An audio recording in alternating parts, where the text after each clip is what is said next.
Good evening. Welcome to the February 10th Town Council meeting. Let's first start with the Pledge of Allegiance. I pledge allegiance to the flag of the United States of America and to the republic for which it stands, one nation, under God, indivisible, with liberty and justice for all. All right, so we have quite a few things on this evening's agenda. Two items I think of most importance to a lot of folks. There's a number of things that are important to a lot of folks here, but I think certainly an update on the sewers as well as the erosion mitigation items that Larry Wall's here to talk about. So we'll try to move through some of these other things as well. Again, not discounting any of the other items that are on here because there's quite a bit here packed in. So we'll first start with, I don't know if we're going to do a roll call. We can just see that Bob LeMay and John Waller are not present for this evening's meeting. So first, to start with approval of the Town Council minutes from December 9th, 2019. I make a motion. Do you have a second? I'll second. All in favor, say aye. Aye. Approval of the Town Council year-end meeting minutes from December 30th, 2019. I make a motion. I'll second. Second from John. All those in favor? Aye. Approval of Town Council special meeting minutes from January 2nd, 2020. I'll make a motion. Second. All in favor, say aye. Aye. Approval of Town Council meeting minutes January 6th, 2020. I make a motion. Second. All those in favor, say aye. Aye. Approval of the special Town Council meeting minutes from January 16, 2020. I make a motion. Second. All those in favor say aye. Aye. Okay, moving along the agenda here, let's start with the Police Department report. Chief Solkowski. For the month of January, there was 127 dispatches. We had 23 people came into the station. We drove 3,858 miles. Hours worked was 775. Overtime was 3, and that was for department business. Reserve officers were 28 hours. Traffic contacts at Long Beach, there was 26. 10 citations, 6 written warnings, 11 verbal warnings. 6 suspicious subjects were checked, 9 suspicious vehicles, 6 courtesy services, 6 ordinance violations were checked, and 12 alarms were lost. On the report side, there was 4 arrests for disorderly conduct, public intoxication, resisting law enforcement, and battery to a police officer. 1 arrest for driving while suspended, never receiving a license, and 1 vehicle impound. We didn't have any theft reports for the month, but our friends are still coming out here between 3 and 5 a.m. and going through cars that are unlocked. So, while your neighbor's car's locked, it's usually I'll walk around between 3 and 5 in the morning with this call. Okay. Any questions for the chief on the report? Just one question, and it rolls into the next item here, the police commissioner report. We did not have a meeting last month, and but I know there was a discussion on surveillance or cameras. How did that? What was the? I wasn't able to attend that meeting. I'll report on that at the next police commission meeting. Okay. Okay. Okay. I don't believe there is unless anyone else here to present the volunteer fire department report. If not, we'll provide that update in the next meeting. Street department report, Tom is here. Tom? For the past month, we've been plowing salt streets, not a whole lot because we haven't really had a whole lot of snow. We've been out patching some holes. We were able to take the salt spreader out from one of the trucks to get some patch holes. We've been going around working on the pillar lights on Lakeshore Drive, working on equipment in the garage, doing our regular maintenance and cleaning up inside our garage. We also been gathering information for our mapping system that we're working on. The community crossing grant application was submitted for the street paving project. We'll give more information on that, on where we're going, what streets will be done, probably after we hear what we are awarded. So then we have to cut everything back, or we get to put them out there we're asking for. And then that way we're not going back on saying, well, the street was on the list, but and we're short on funds. So we report what we actually get, and we're not telling anybody anything that's not true. And in the process of working on the community crossing application, we found that there are a few streets and segments of streets that aren't recognized on the state map. So we'll be working on getting those recognized on the state map. But until we get those all straightened out, those streets aren't eligible for funding. Okay. Is it because they're not dedicated? I'm not really too sure how all that went. You know, we got some dead ends, alleyways, and things like that don't have a name. Okay. There's a combination of different things that's going on with each one, may be a different case. And on the community crossings grant, rough timeline, I know it's in the hands of others at this point, but do you usually hear back in spring, before summer? From what I've seen in an email, that we are supposed to probably be notified by the end of February of what we will be awarded. Okay. All right. Any other questions for Tom? Can we roll that into the street commission report? Would there be anything else to report out of that? I don't have minutes for that, but basically all that was just kind of an informational kind of thing to catch up the new members to what we're doing, what we have, what we're needing, all that kind of stuff. Okay, thank you. Move on to park board. Yes, I guess I'm the designee to report on the park board's activities, and the park board did meet on the 28th of January at the town hall at 6 p.m.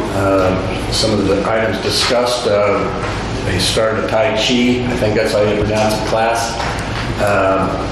It apparently was successful for the introduction, and now they've gone on for 6 more sessions on that, and it sounds like it's a pretty successful endeavor, because my wife's gone to it just today, and she said it's a lot of fun. So anybody else is excited about that, just get over there and sign up. It's I think only $5 a session, so it's an hour.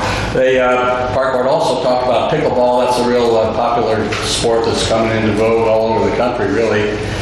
They're going to do some more investigation on that, see if they want to expand the pickleball, do something down by the tennis courts. So that's going to be discussed in the future. Stop 14, they've got most of the work done on that with the sidewalks and such. Benches and bike racks and toters are going to follow later on this spring. On stop 28, that'll be the next item that they're going to be working on. They're taking input from the citizens and residents around there. And I think that's about it. Just doing general updates on the different stops, and anybody has any questions, or anybody's always welcome to go to park board meetings if you have questions. So. Okay. Questions? Okay, moving on, community center. We have a representative? Okay. That's what you sent me. Do you want me to give, or do you want to provide an update? Please, go ahead. Hang on a second. I think I printed it actually.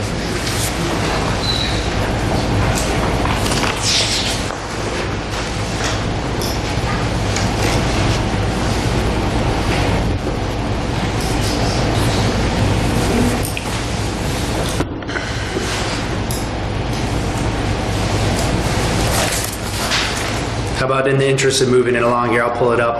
We'll come back to that one. So let's move to the water board report. The water board had their meeting on January 27th. Along with Tom, they're working on mapping. And they finished their emergency response plan, and they'll provide a copy for the record.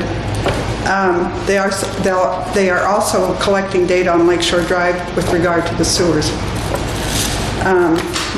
Austin and Greg are getting ready for a one-day class in March in South Bend with regard to water audit. Tomorrow we're having an executive meeting for the water department because we have an opening, and instead of having just one person, we're going to have 2 part-time people again. So we'll have that tomorrow at 9 o'clock. And the next water board meeting is February 24th. Okay, any questions? Budget and, excuse me, budget and finance, Bill? We will have a meeting tomorrow, tomorrow morning at 8:30. Everybody is invited, so. No, Wednesday, Bill. Wednesday, tomorrow. Just Monday, isn't it, today? Anyway. Sorry. Wednesday morning at 8:30. Okay. Okay, thanks, Bill. Human resources? We've got, I can't remember the date, it's the 21st, I think we have an individual coming in. We terminated the agreement with the current HR consultant, and we're having a vendor come in and provide a presentation to us and talk to us on what they can do. We do have we did a manual, employee manual in 2014, and we did another one in 2017, and we may be due for another update in 2020. So that's what I'm hoping we will hear about from the presenter on the 21st. Okay, any questions? Okay, just real quick on the community center report. A couple items here. The heat, it says the heating went out in room 13, needs a new coil, which is very labor intensive. Cost was $6,500. Joe Jogman is taking that or planning to take that to the Budget and Finance Committee. They're looking at a replacement program with the hope of finding quieter units. The historic register plaque will be installed on the right-hand wall outside the third door, front entrance. There's some plumbing issues that are being worked on. Ray Post provided some interior painting. Horst provided, and there's a new flag that's flying out front that's been provided. And next meeting, March 2nd, 2020, 4 o'clock. Which one is room 13? Room 13. Which one's room 13? It was the old carpet cleaning room. Oh, okay, okay. We'll move on to Building Commissioner report. Yes, January 10th, we had a building commission meeting, and at that meeting there were 21 permits with construction costs of $712,382, presented fees of $7,989. Department received 68 calls on permits and or informational requests. 46 site visits were completed, 5 inspections were done. Any questions? Moving on to BZA. BZA, they had their meeting, I believe on the 4th this month. And they had a preliminary hearing on the 2027 Orioles Trail petition to set the public hearing at the regularly scheduled meeting on April 14th.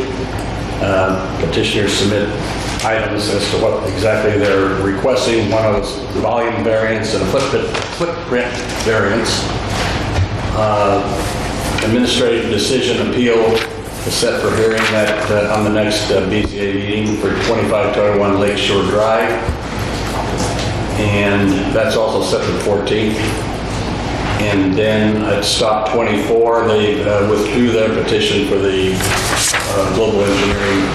They withdrew their petition that determined, I think, they didn't have to get a permit. Public hearing on the property at 1802 Lakeshore Drive. They had a public hearing on that, and the variance was denied.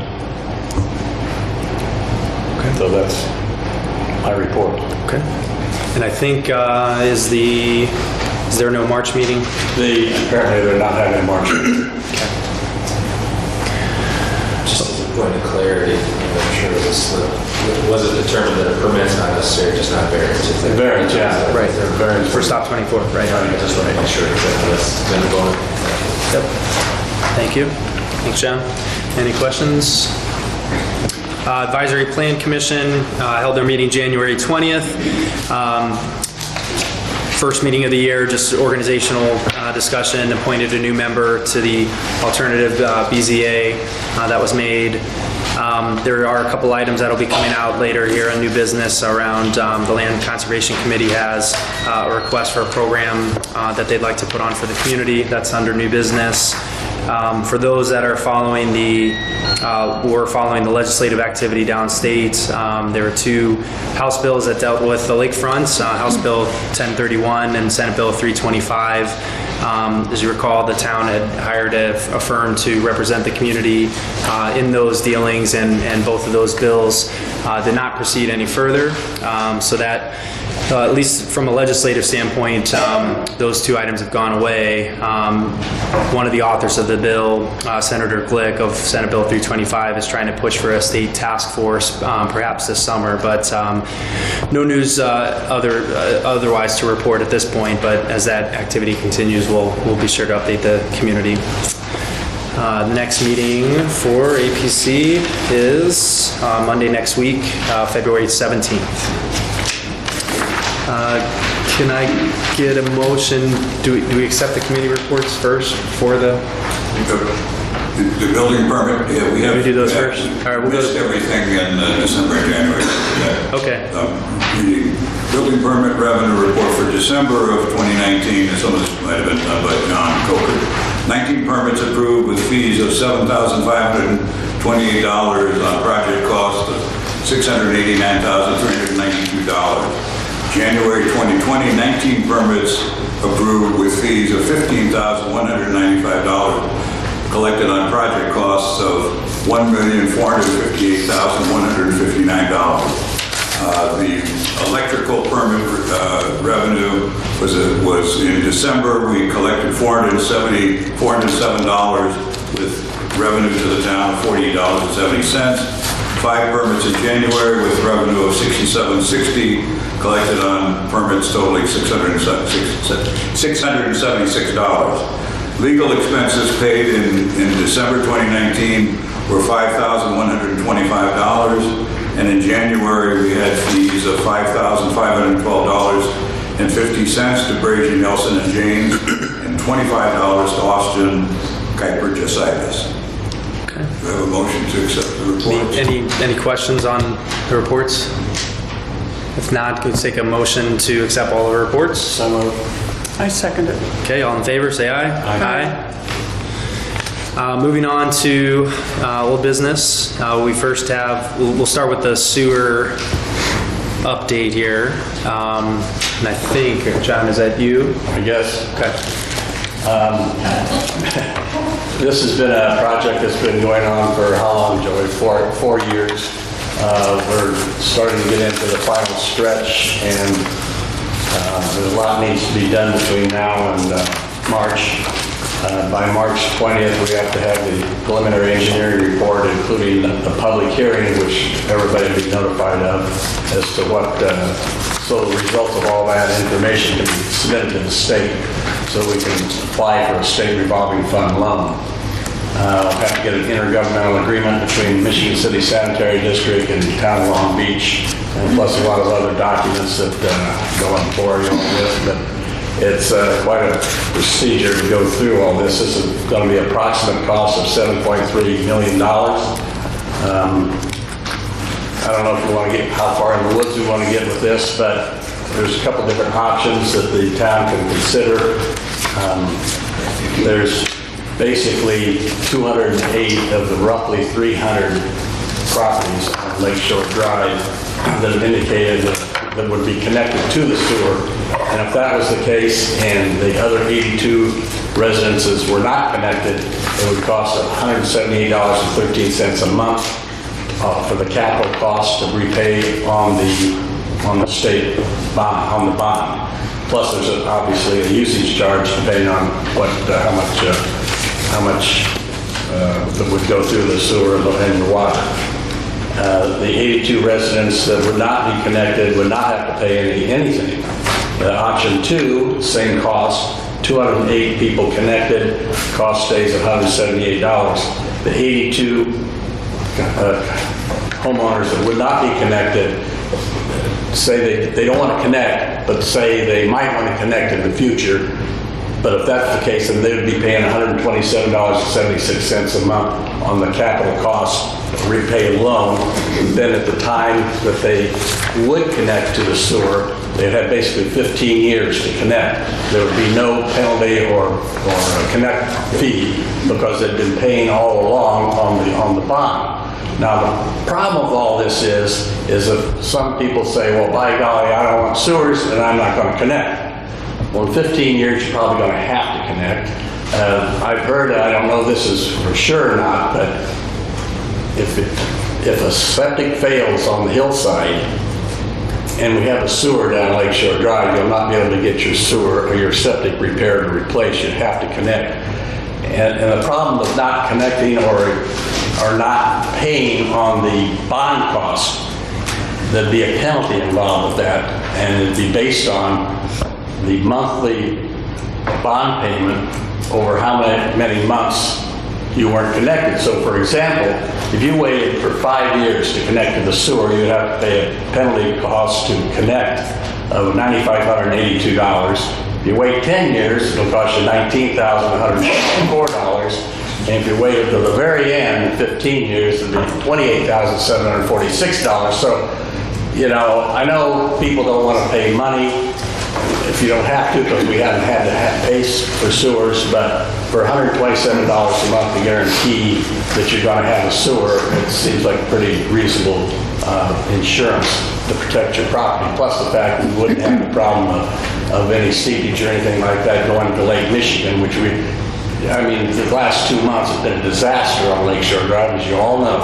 And it doesn't look like it's going to get any better in the future. They say the lake's at the highest level it's been in years, and it's going to get even higher this summer. So no ice shelf, you know, with a couple good storms yet to come, I'm sure we're going to have a lot more erosion. We're going to have a lot more damage. I know Larry will be talking about all the work he's done that's been going on here in the last 2 months, and it's been substantial. It's very expensive for these homeowners on the lake to try to protect their homes, and I hope they can, because it's pretty grim down at 23 where we live, and we're on the hill, but it's rough. So anyway, that's just sort of an overview of what's happening on the sewer. We will hopefully have this public meeting. Everybody will be invited to ask questions of our engineers. But that'll be done here in the next month. So normally we have public comment at the end, but we're going to take questions here and answer what we can. But before we do that, maybe council questions first. How many people do you say on the north side? There's roughly 150 people on both sides, 150 residences on both sides. Okay. Roughly, not exactly, but okay. Use that for figuring. And there's 208 actually on Lakeshore Drive, and I believe 82 on the hillside, on the south side of Lakeshore Drive, indicated they want to hook up. So, and when might this public meeting be? It would be between now and the 20th of March. Okay. Before that. To stay on the timetable. Yeah, Okay. they there's a timetable that's going to be really, really tight to follow. But if it can be followed, they could actually begin construction by this fall. Hopefully it'll all be done by Memorial Day of 2021, which would be inconvenient for a while, but at least it wouldn't be inconvenient in the summertime when you'd have a lot more traffic in here. So the public meeting, the purpose, it sounds like an option has been not selected, but largely pointed towards some preferred option. What's the purpose of the public meeting? It's a requirement to get the state funding. You have to have as I understand it, you have to have a public meeting to get everybody's views, see what everybody thinks, and then there'll be a finding, and then all that would be submitted along with the preliminary engineering report downstate to the people at the But one major decision that this council is going to have to make is that threshold issue is who's going to conduct that public hearing. And that public hearing, as Mr. Coker said, is a requirement that's going to have to be met but the decisions are whether you're going to set up a public utility, and Long Beach has it much like your water department, and then you enter into basically what's the service agreement with Michigan City Sanitary District, and then there's a whole different time element there, and whether you can meet this. The engineers have put a pretty liberal and advanced kind of fast track program, even though it won't be done until 2021. So it's a big consideration, or whether the sanitary district is going to. And the way it sounds is Long Beach does not want to set up its own sanitary district. I don't think we have the personnel, you know, and a $7 million project would turn into a $15 or $20 million project. We had to send up our system of our people and everything involved with that. If Michigan City has indicated that they will accept this, it'll be Michigan City that'll be conducting the public hearing, as I understand it, because if the sewer goes through, Michigan City will be the one that maintains it. We would pay a monthly fee, and they would maintain it, so we don't have to hire 3 or 4 more folks. They've already got the personnel, they've got the equipment, they got all the things needed. And so, cost-wise, this is the only way we can possibly do it. And so that's that. So if I lived on Lake Shore Drive, I would pay, we already have city sewers, so we pay a monthly fee to Michigan City, but then are you going to pay another fee because of putting the sewers in too? You would pay, you have to pay the loan back, the $7 million. The Lake Shore homeowners? That's just the Lake Shore homeowners. Okay. The rest of the town doesn't have to pay that. Okay. That's for when you get the sewers in the whole town. So ballpark, what would they be paying? The The Lake Shore homeowners? ballpark is, if it's 7.3 million, it'd be $178.13 a month. Okay. That's what's going to be numbers driven though between hillside and lakeside. Okay. The number of people that choose to tap in at the beginning will dictate what that number is. We'll So lower it isn't just lakeside. Essentially, that's what we'll be mandating, I guess, if there is a mandate. I think the big, again, another decision is going to be, will it be hillsiders and lakeside or just, well, and to add to, I spoke to Tony Mancuso this week, who's the director of the health department. They are not going to get involved in terms of dictating, and it's important, and we had this discussion the other day, those that were in a meeting about the sewers, is the health department, there's a separate statutory scheme that allows the health department to dictate homeowners. So in the interest of being transparent, so that everybody understands, they can dictate, but there are certain restrictions within so many feet and the availability, but at the end of the day, they are not going to provide anything in writing to the town. They are not going to give a position, but they are not in the business of, they're not going to dictate. The only thing that they are certain of is if the system fails, and you'll know that by virtue of you living there, or when you go to sell your home, and it doesn't pass because of the new transfer requirement reporting, that's where it'll be caught, or where there'll be a check in the balance, and then that's when they will require. Again, that's the best we're going to get is a commitment from them, but they are not all of a sudden, because there are sewers, they're not going to come in and swoop in and say everybody has to hook in. Right. Bottom line is a cost-benefit decision, and it behooves everybody to do it at the front end. And cost-wise, it'll be less expensive if everybody hooks in, because then your payments are only $127 a month. And is that payment, so whether it's the 120 or 178, depending on how many hookups, that's your total cost? That's covering usage? That's your capital charge? No. That's just the capital cost? That's just the capital. The usage The cost. usage runs about $65 a month. $37.29 for 700 cubic yards, whatever. Yeah. It's probably comparable to your water usage. In addition to your water bill. Right, it's on top of it. So, and is there any other configuration that, we've been through this before and I'm trying to jog my memory, is there any configuration that the homeowners need to do on top of that? Like at one point in time, there were options that would require some homeowners to install something on their side to connect as well.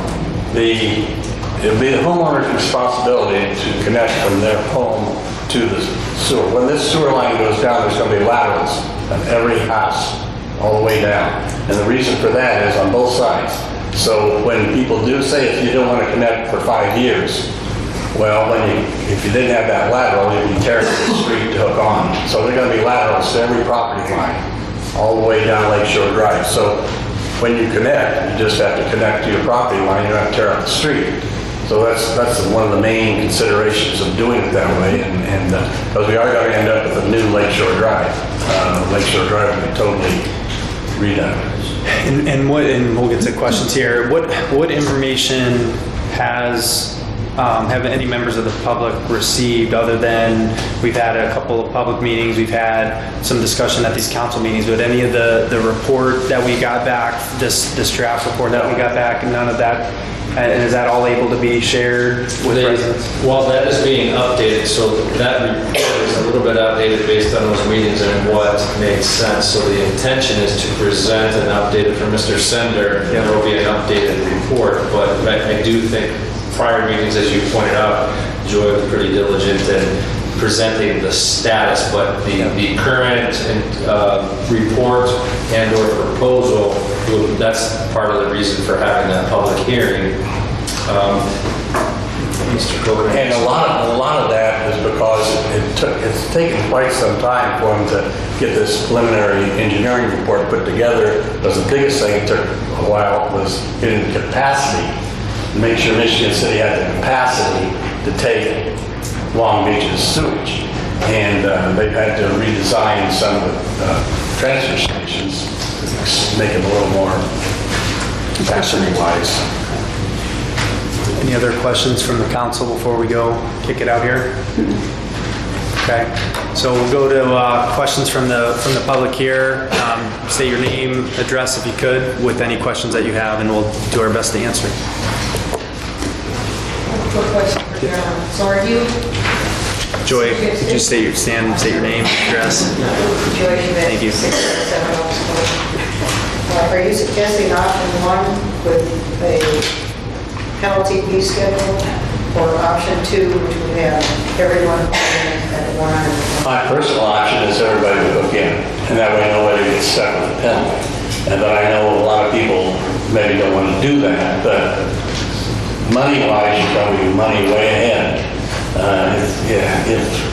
If you don't hook in, I also think with the new administration in Michigan City, they are not going to be happy about carrying debt on their budget sheet. Oh, really?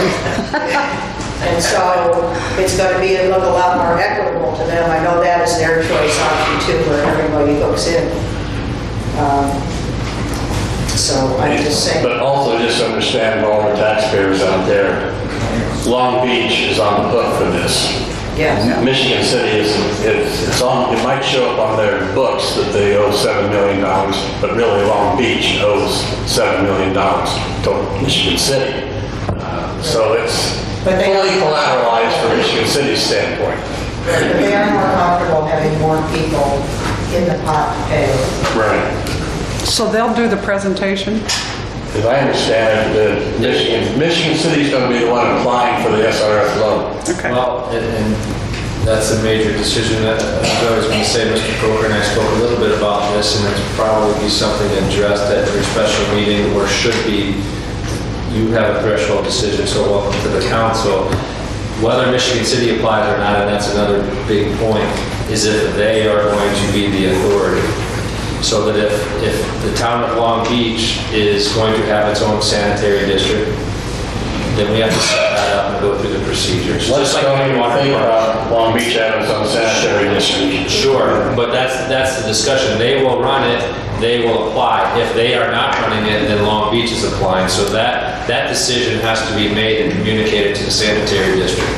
But we've talked about that. The only route to go and the most economical seems to be allow the professionals who are already set up to do that, but they cannot run that meeting, they cannot apply if the town of Long Beach would decide. So that would be something that if the public has an opinion on or questions, but that is something that the council is going to have to make a vote, make a decision, and communicate that to sanitary district. Prior to the public meeting, do we need to do that decision tonight?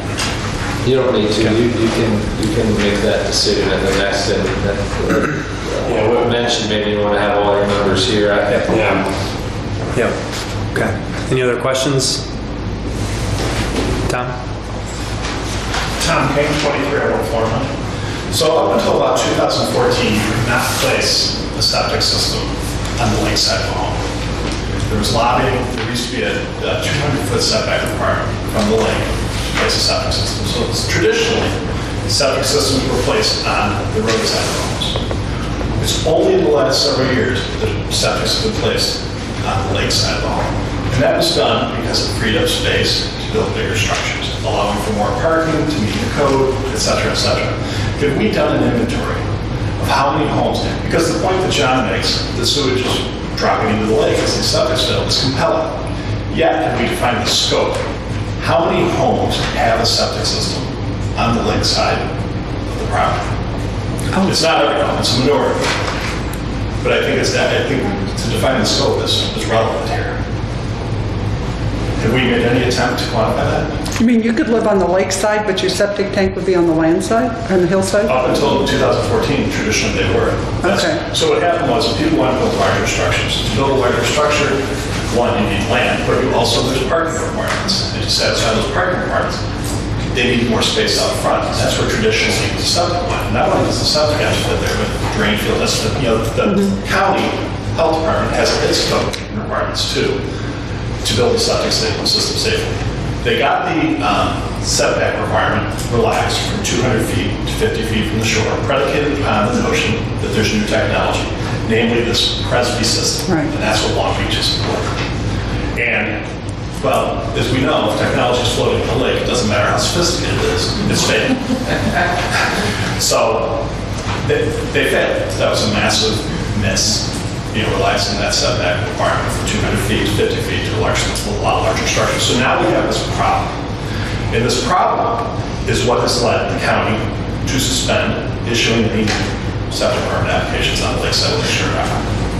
If we define the scope, would the county work with us if we were to say, you know what, there's only 10. Is there something we can do about these 10? If we relax our code and allow them to place them on the roadside of the property, maybe shrink some parking spaces or something like that. Is there a simpler solution than $7.5 million? And to determine that, again, I go back to, I'm an accountant, we always talk about scope. First, we have to define the scope of the problem. And the scope of the problem is predicated upon how many septic systems apply on the lakeside of these homes. So, can I ask that we do that? I think the horse is already out of the barn, Tom. We haven't done anything. Well, we spent probably, I don't know how much the town spent on it now, but it's probably, Have we spent $7.5 million? no, No. we spent over 100,000. I'm just asking, can we do that? Do we have that information? I don't know, but Would the county have the information? Joey, do you have anything to I add? think only since 2014. Well, It's not a large I number. will say that in conversations with the health department, while they don't control it, it's not their jurisdiction as to whether there's actually a sewer here. Oh, right. They want it here, and as he said, train, and it's your money, so I'm not taking that lightly, I'm just speaking to your point of whether the county will cooperate. I would say with as much certainty as I can without having anything in writing, that they're never going to cooperate because this is a real possibility. Now, obviously, there has to be a public hearing and a vote and all of those things. So they would provide that information? No, I'm not talking about the information, I'm saying about when you were talking about relaxing standards and whether they would take scope into consideration. The health department strongly believes that there should be a sewer system in Long Beach.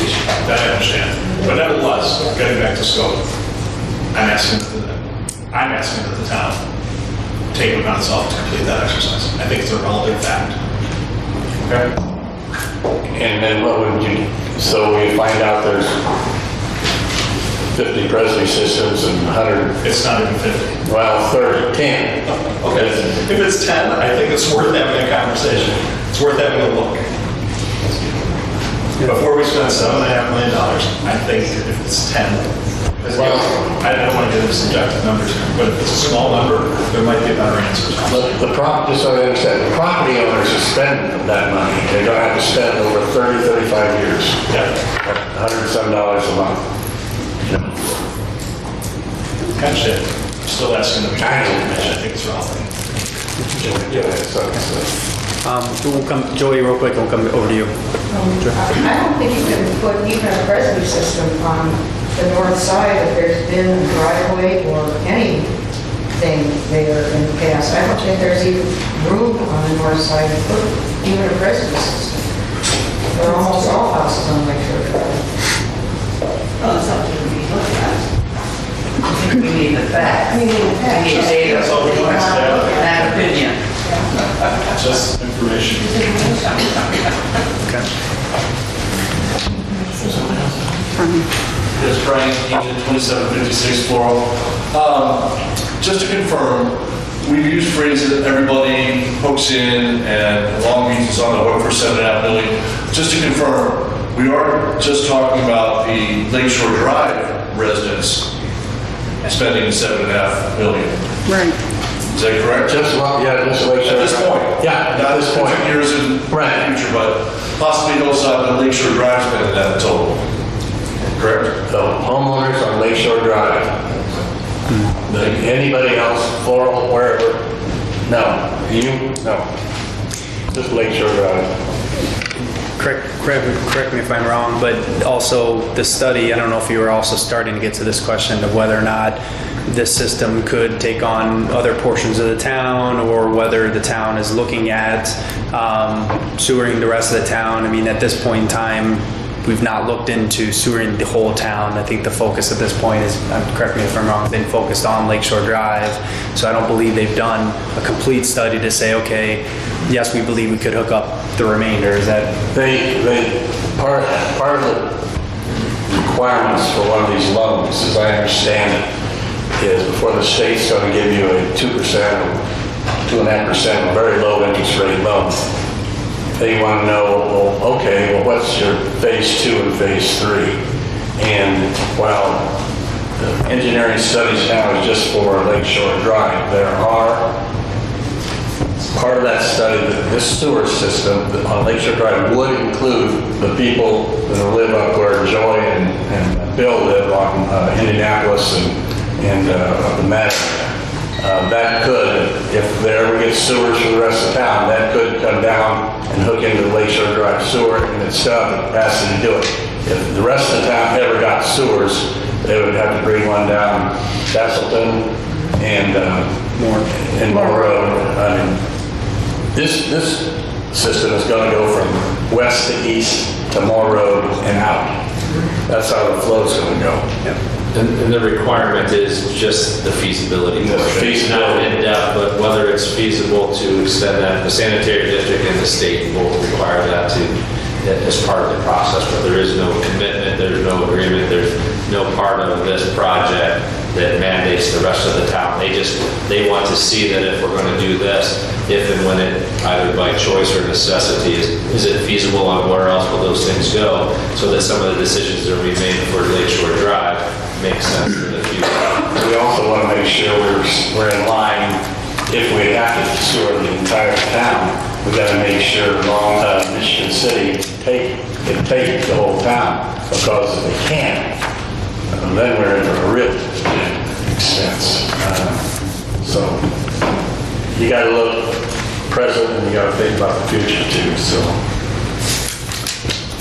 Other questions? Please say your name and address, please. Oh, it's not about this topic, so is there other public comment? We'll come back to public comment right now. I open it up to comment on sewer. Okay, thank you. Any other comments or questions?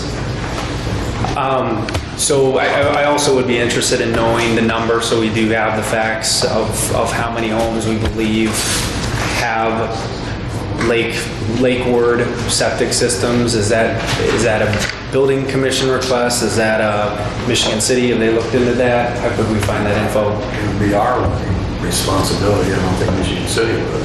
Okay. They can get that from the health department pretty easily. From the health department? They're the ones who keep the records of all of the septic systems, so. Is that who can make that request? Is that the Yeah. Have you had the most contact with Tony? Or not with Tony? The undertaking, so I can contact them. Okay, please. Okay. So it sounds like the outcome there as well, we'll be looking to hold a public meeting. And obviously we'll get information out to residents so they have a complete view of the report and what's included in there as well, so they can come prepared to the meeting. Okay, moving on, we do have proposed tree ordinance under the unfinished business here. I don't believe all of the council members have had the opportunity to review the proposed tree ordinance. I don't know if there's anyone prepared to talk about or introduce or update tonight on the tree ordinance. They might want to wait till all 5 of us are here. Or we can, do you want to wait until?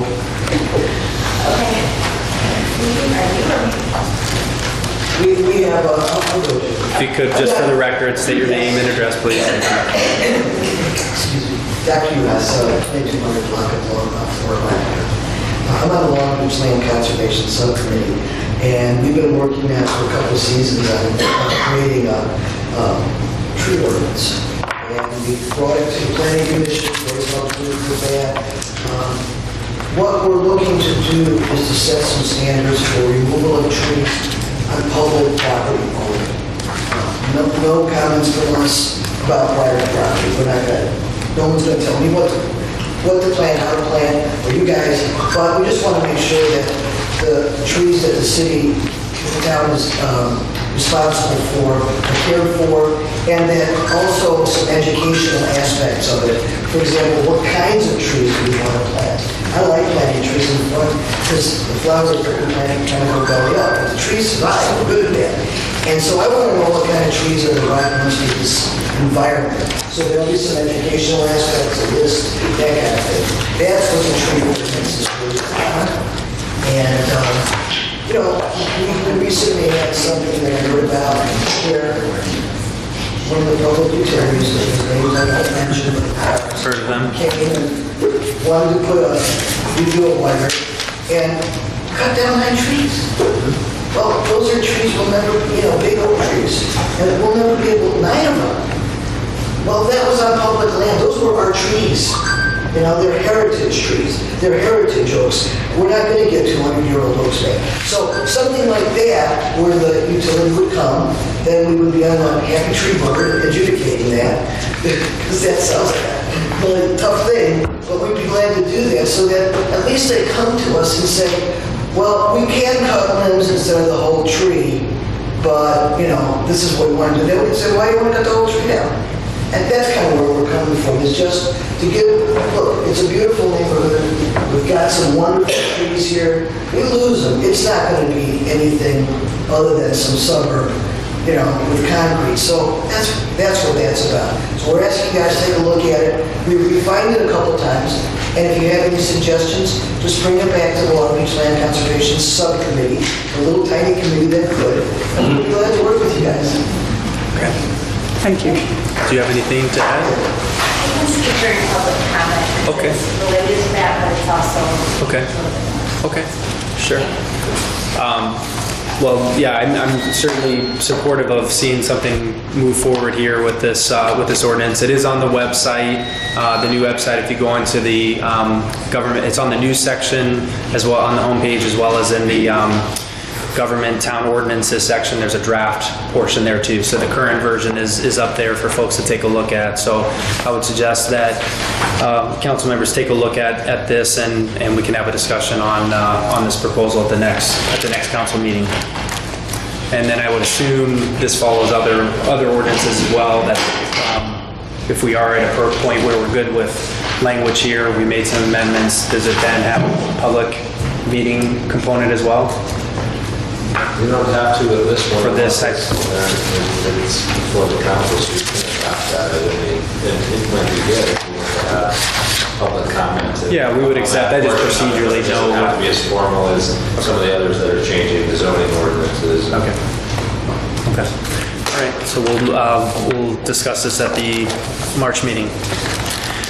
Okay, that completes the old business. Moving on to new business. I'm actually going to move up, if we could here, the lakefront erosion mitigation information. And we've asked our building commissioner, Larry Wall, to come and address folks and provide a current status on a lot of things, but work that's been done to ensure the integrity of Lakeshore Drive, some of the work that's been done there, as well as maybe a status on, for those who maybe didn't attend prior building commission meeting, there were requests to repair existing seawall structures, and obviously most of the town has seen heavy activity along the lakefront and construction equipment, and so there's some misinformation that often gets out, and just want to be able to provide an update here if Larry could do that. And then we will have an opportunity for questions as well.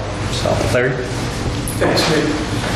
I guess probably the best thing to do would be to kind of start out with how did we get here. There was a storm during the week of October 16th where we had mild to some severe erosion on 3 private properties on Lakeshore Drive. There was some mild erosion at the Stock 23 public access as well. At that time, we removed the lower or last flight of stairs at Stock 23 that went all the way down to, let's call it lake level or the beach level. The next major storm happened on October 31st on Halloween. I'm sure everybody remembers that storm. Storms, I'm not a weatherman, but most people that live around here understand this. When the wind comes straight down the lake, it's called a fetch. And it comes all the way, I don't know, what's the lake, 330 miles or whatever. So the wind blows all the way down the lake, and maybe a 10-foot wave that would normally hit us now becomes that it's kind of like tipping a bowl.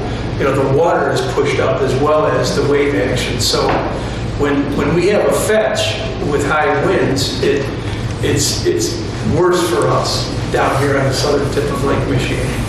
I can tell you that just one of the guys working that came from St. Joe area last week, we had waves pounding here. When he left home, there was nothing. So if you're used to Chicago, it's the same way. Chicago won't have the high wave action, and all of a sudden you come over here and we've got 12 footers. So Halloween was the first big fetch storm of the fall season. And what happened on Halloween was it left us with severe to catastrophic erosion on 5 private properties and severe erosion at Stop 23 public access.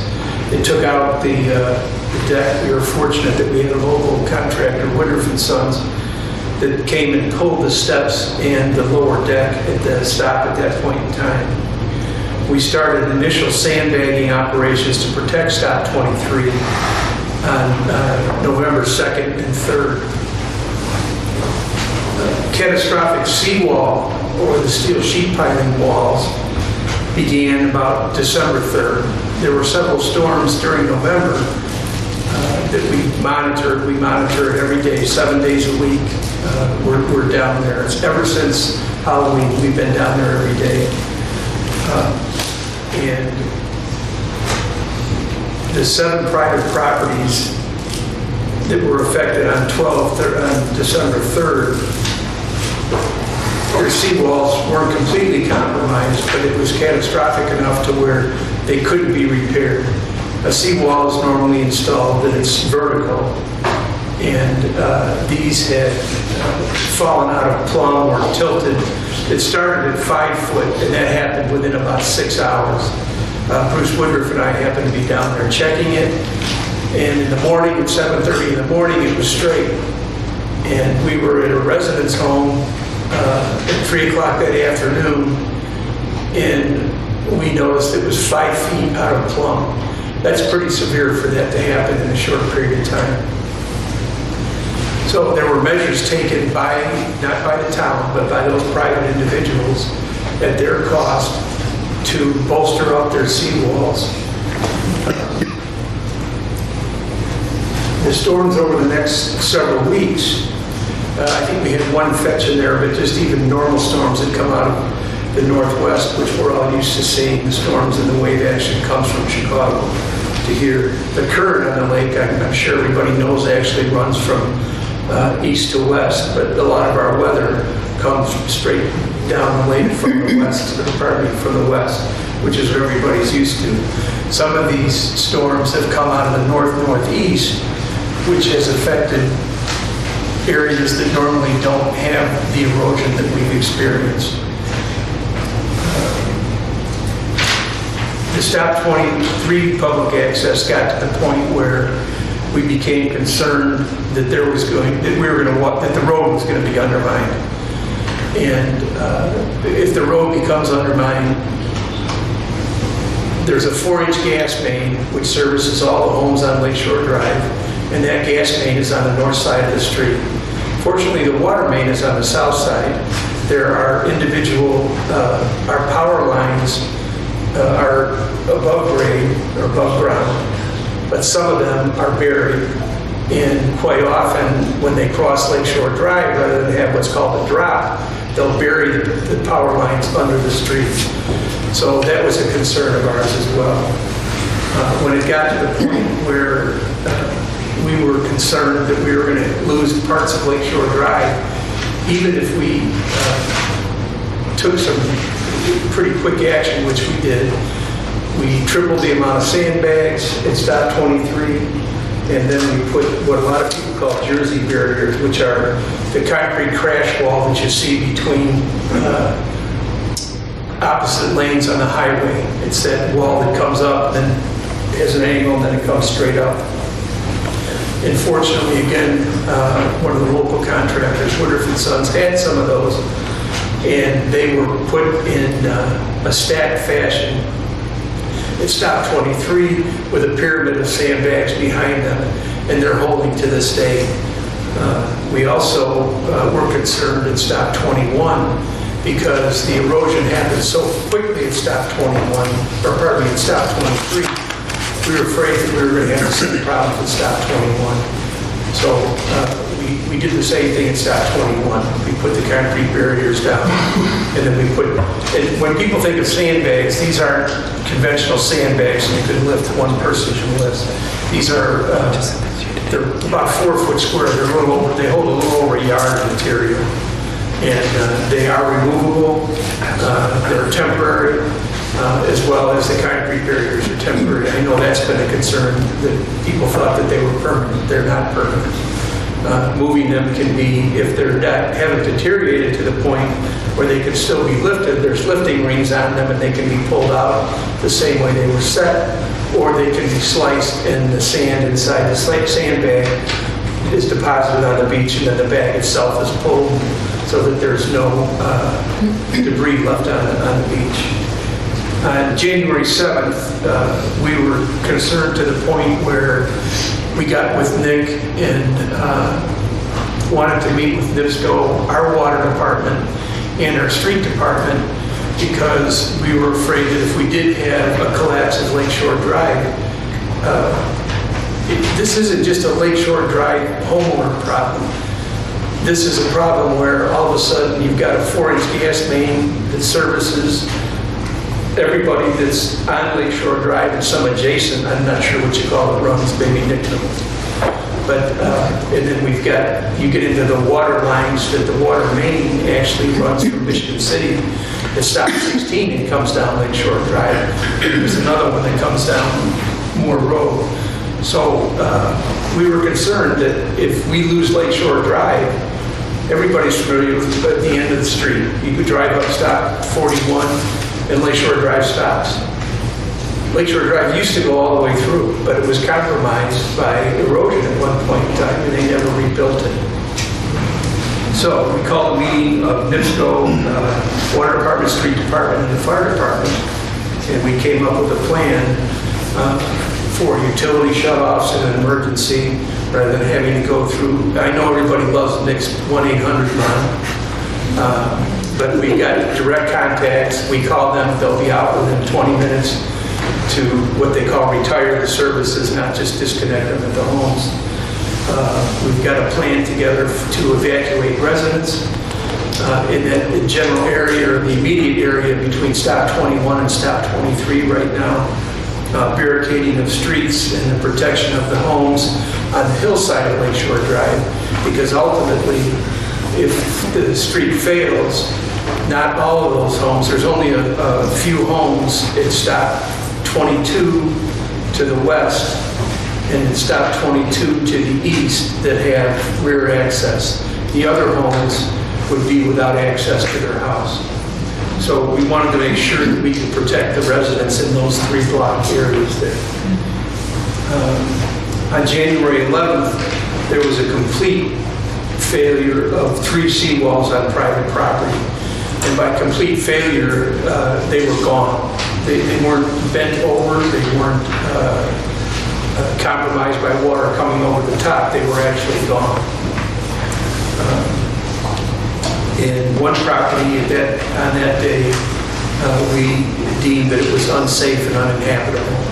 And we did call in NIPSCO. They shut the power off. Before they shut the power and the gas off, we were able to go in and help the homeowner by draining his faucets or whatever.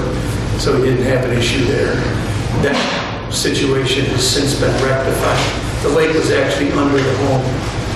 And that home has been brought back online, I guess is the easy way to say it, because the situation's been corrected. On 114 through 120, emergency sandbag operations were done again on stop 21 and 23 because the original sandbags had not really failed, they had served their purpose and they basically wore out. None of this work is permanent. Even the seawalls that are being installed, they're not permanent. It's a temporary measure. We can't fight the lake. I'm not well versed in climatology and global warming. I look at it and see, since 1964, I've seen the 2 highest lake levels, I've seen the 3 lowest. I would think that this is part of the cycle. But what we're hearing from people who do study this is that it may not be part of the cycle. It may be that this is the new norm. And we just don't know that. We've heard that the cycle may shorten and make it more severe. So we as the town have to prepare ourselves for the long term, not just the short term, but what can we do in the long term to protect not only the public access to the beaches, but protect our roads.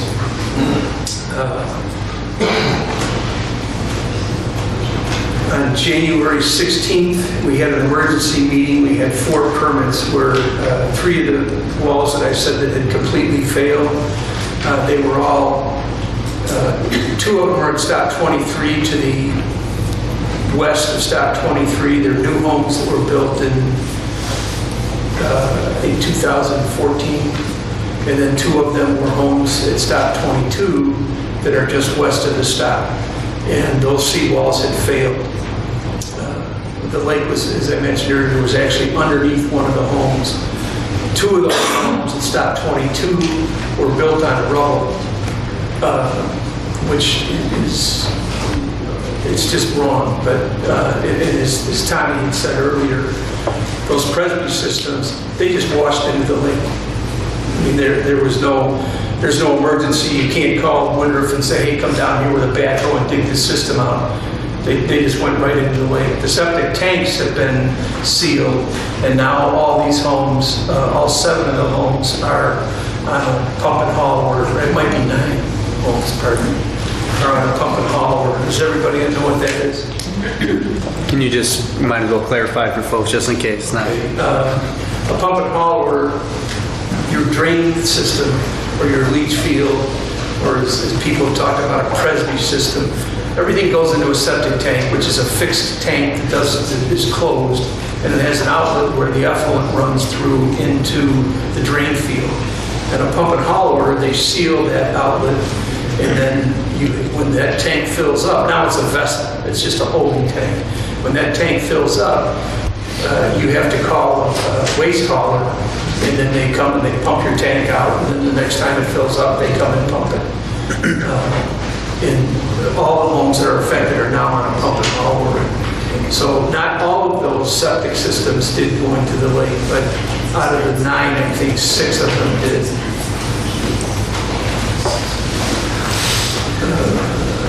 Did I already talk about 7 private properties? Yes.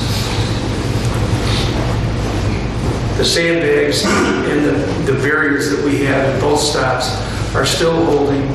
We were hoping for ice because when the ice started to form, it created a secondary barrier on top of the sandbags and the concrete structures, and it was helping us, and now that's gone. So we're still relying on those. There has been some, what they call accretion, is the term, I guess the technical term, but it's just sand buildup. There has been some of that on some of the properties. The steep sheet piling that was permitted on the 4 seawalls was done under the Shore Protection Ordinance. And that ordinance allows for a replacement of the seawall in the same spot. You can't move it, you can't put it on the outside. And that's why those permits were issued under that ordinance. I know that there's some concern about the vibrations that come from driving sheet piling. The sheet piling that's being driven now is being driven by 2 methods. One is a vibratory hammer, which clamps on to the steel sheet, and then hydraulically it's what they call an exciter. It generates, it vibrates, and then that's what drives the pile down. And because the sand is so dense, that hammer wasn't able to get the sheets down far enough. So they're now using what's called a drop hammer. And Bruce, you might be able to correct me if I'm wrong, but I think they told me it's a 5,000-pound drop hammer. So what that is then that's a part that fits over the top of the sheet, and then a 5,000-pound weight is hydraulically driven up, and then it's dropped, and then it hits the steel. So the vibrations by our ordinance, and we requested and required, and they are complying with vibration or seismic equipment is installed on Lakeshore Drive at the properties that are where the steel sheet piling is being driven. There are some, I got the reports, I probably should have made copies, but a lot of it's boilerplate that maybe Joy can. Joy's pretty smart. Maybe she can tell us what it all means. A normal reading for driving pile would be 2 to 3, 0.20 to 0.25. Pardon. What you start to feel the vibrations when they are at 0.02 to 0.03 is when you would feel it if you were standing there. Or if you're wherever you are and you feel it, that means that those vibrations would hit that level. At 0.20, it becomes annoying. I mean, I know it's annoying just to have the work going on, but at 0.20, the scientists say that it becomes annoying to people. Right now, for the last 4 days, what I have the records for, last week and today, we are at 0.015 to 0.07 on what the vibrations are. So the 4 permits that were issued, the work is probably 80% done. There are other properties that are in that same area, stop 21, or I'm sorry, stop, I got down there so much I forget. 22 to 23. Yeah, between 22 and 23. There are still 5 properties that have failing walls. And the walls failed not because the lake came up. The walls failed because they weren't installed properly. And I know there's one homeowner here, but I don't know if there's some other ones here too. But that's the reality of why this is happening. It's not happening because if you look at some of the older walls that were done in everybody refers to it as the WPA wall. Nobody knows that the WPA put it in, but it's convenient to think of that because it went in sometimes in the 30s or 40s. And that wall has held, we moved here in 64, and it's the same way it was in 1964. So these homes that are all affected all have failing walls because of improper installation. As far as cost, the owners bear their own cost. The cost to the town will probably be it's exceeded $50,000 now. I believe that there was a meeting, and I don't know the number that was discussed at that meeting. I wasn't here. And we, obviously, if we get shore ice, we will be in a much better position for protecting the stops. Thank you, Larry. Appreciate the thorough update. Before again we move to public comment or questions on this matter, any council questions before we go there? Covered it pretty well. So you meant, do you have any questions, Barry? You mentioned the 50K cost. Do we feel like we have a pretty firm number there, or could get a firm number if we needed to? And the reason I ask, I sent around to the council and to the town attorney the letter that Beverly Shores just sent to Governor Holcomb. Just again, now that Illinois has declared a state of emergency, they're once again requesting support again to the Indiana governor. Their costs are a lot greater. They're at $350,000 for their emergency work at this point. I don't know what others, whether Ogden Dunes have estimated any cost or not, but in any event, it might be worthwhile for us, for the town to consider either joining Beverly Shores' letter, which they've already sent, or referring to the fact that they've sent it, and here's our costs as well. So, Nick, I can get those costs. If I don't get them tomorrow, I can get them probably by Wednesday. Okay. We originally had discussed costs in the range of around $100,000 to protect those two stops, and then that's removing that it has to be removed as well. And then the cost of my time and the damage of the investment to the park stop, compared to what the cost of the work is. But I normally average, I think, maybe 60 or 80 hours a month. I got over 400 hours in the last 3 months, and there's 7 days a week, because I'm concerned about obviously what's going on. So I'll quantify that. I'll get with the contractors and we'll quantify that so that we have a number. Well, and I don't know, through the park board, it's probably worth trying to estimate what it costs for the installation of the public stop improvements there. That would be a cost I would probably factor in too. So. You answered a couple of the questions, and the public. I'll get to public comment here. A question, because they'll likely have some similar questions here, so I won't cover these. But the one here I did have for the debris that's either in the lake or gone into the lake. I mean, who's ultimately responsible for? I've heard this question come up. Who's responsible for removing that if they're still? If I don't know if they're still sheet piling out in the lake or whatever's out there. Whose ball is it? Whose court is? Who owns that ball, or where is that ownership? There was one property before. I'll speak to two issues on that. The one where the seawall was completely gone, we couldn't figure out where it went. I mean, steel just doesn't float away, and we were able to find that. So that has been recovered. There was some concrete that was broken off, and actually some of the work that was being done on one of the seawalls in particular was being done, and great care was taken to make sure that that didn't go over the face of the wall into the lake. Some did, and it has since been removed. It's another reason why I go down every day. I mean, I don't walk around and tell those guys, hey, I'm looking at you making sure you're picking up your stuff, but I do talk to them about it. And in stop 21, 16 and 2120, some of the concrete debris went over the front, and I said, you have to get that out of there. On a calm day, send a guy in with waders and have him pull it out, and if necessary, get your backhoe over the front and pull it up. So they are responsible for the debris in their own area. Okay.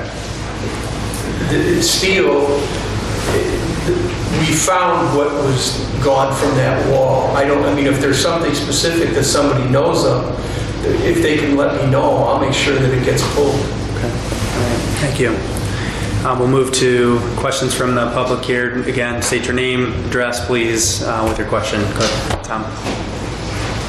Tom King, 23. I want to comment on a couple of questions for you. First of all, my home is one of the homes that's shaking. An 85-year-old home with textured plaster walls. What is the town doing for us? That's my first question. My second question. You mentioned that, is it 7 homes that are dire? 9. Straits? 9? You said 9? How many of those homes are newer homes that are built out further than what you refer to as the WPA wall? I always call it the Army Corps wall. We don't know about just walls. Right. But how many of those protrude further than that line? Is that part of the problem? And it's related to that. How much space is between where that wall was planted and their homes? Can these walls be pulled back? And then the last question I have is, I understand that you said we're building these walls in compliance with beach protection ordinance.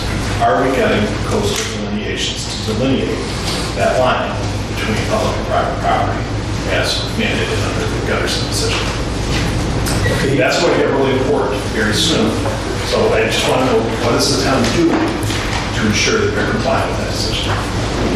You'll have to, I'll answer what I remember, then you can ask me again. The engineer is one of the approved engineers. There's 3 on the town's list. And in particular, the engineer that's doing this work is Edgewater. And they are a certified coastal engineer. And they have delineated the natural or high water mark. So I can get this? Yes, that all the information. Do I go to tomorrow to get this? No, actually, you can, Joe, John, he has complete file. Okay. So on the drawings, it will show the information that you want. Like I said to you, we actually commissioned a delineation over a year ago that showed those lines way up beyond those walls. And actually the town participated in that too, so that's in the town requirements. But I'm sorry. And now you get your other ones. I was starting. So my house is physically shaking. I contacted you last Monday morning at 8:13 in the morning as it was shaking. 85-year-old house with plaster walls. And the answer I got was that I should go out and talk to the contractors, take pictures of any damage. When you have a house that's 85 years old and you have plaster walls, what about the crack that shows up a week, a month, even? And how do I say, well, that crack's attributable to this homeowner putting a wall, or even to these walls? But the point is, my house is shaking, and it shouldn't. I think we can all agree on that. And other homes in the area have been shaking. My sister and brother-in-law represent their issue. But it's happening. It's happening. And we don't have a problem with seawalls on our property. I mean, we should not have to be suffering any negative repercussions because people are building walls in places they probably shouldn't be built. You just said these are temporary. They're more than likely will not work. Right. What about us? I mean, you're the building commissioner, so I'm asking, what about us? This is my home. It's a home that's been in our family since it's built. We love our home just as much as these people on the lake. Maybe love their home. I do tend to homes. I like to think even more, but that's subjective. What is the town doing for us? We have required the contractor to monitor the vibrations. Okay, I can't translate how shaking into what the seismic reading is. Right. Just like it shakes.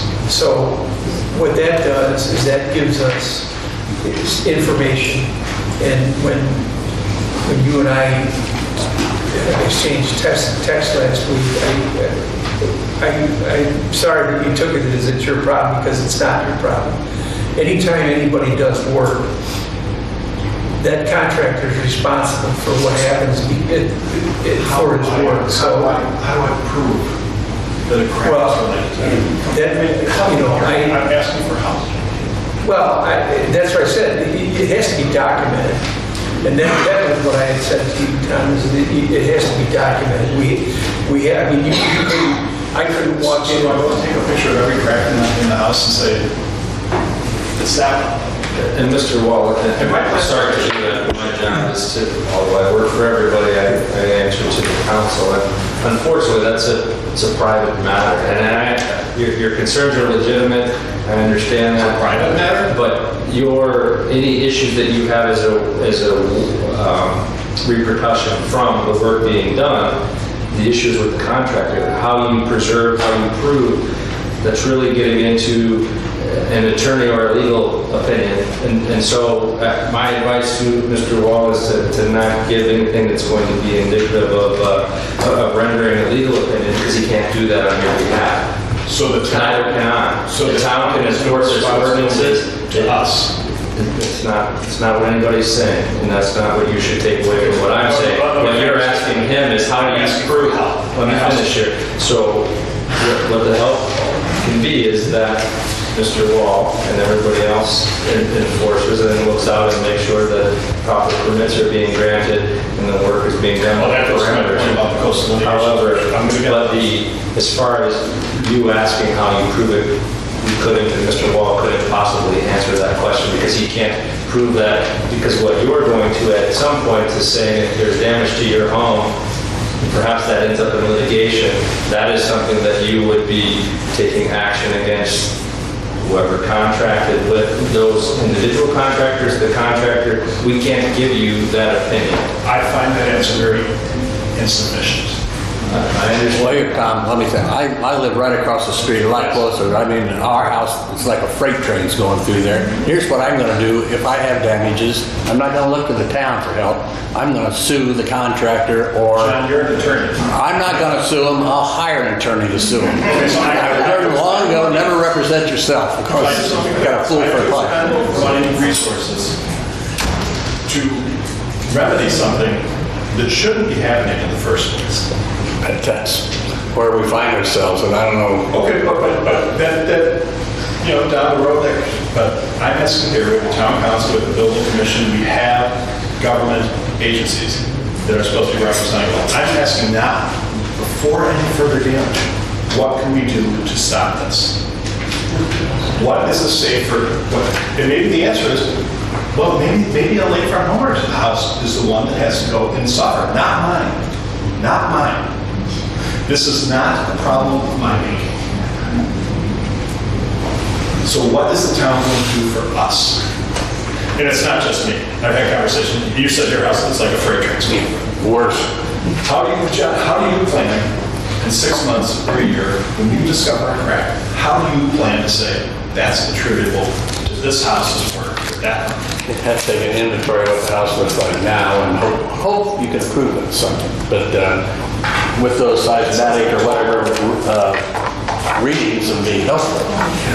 That sounds like a really tall order. It will be a tour. It'd be very difficult to prove. I don't know. It sounds like we're being told just go to hell. Yeah. I mean, I don't know that anyone's saying that, Tom. I mean, well, that's how I'm hearing it. Yeah. Respectfully, that's how it's. This is my home. This is my primary. This is where I live. How would you And I'm turning to the town for help. How would you yeah, hold on. remedy We're just gonna this take, and we're just do it gonna, out? excuse me, we'll just take one question at a time, and then we'll move on to each one, so we'll give you an opportunity. I mean, we are, and I think Larry lined out, the building commission received the request to make the repairs, and the building commission made the decision to grant the permit, and I don't envy the decision that the building commission had to make, because it wasn't an easy one.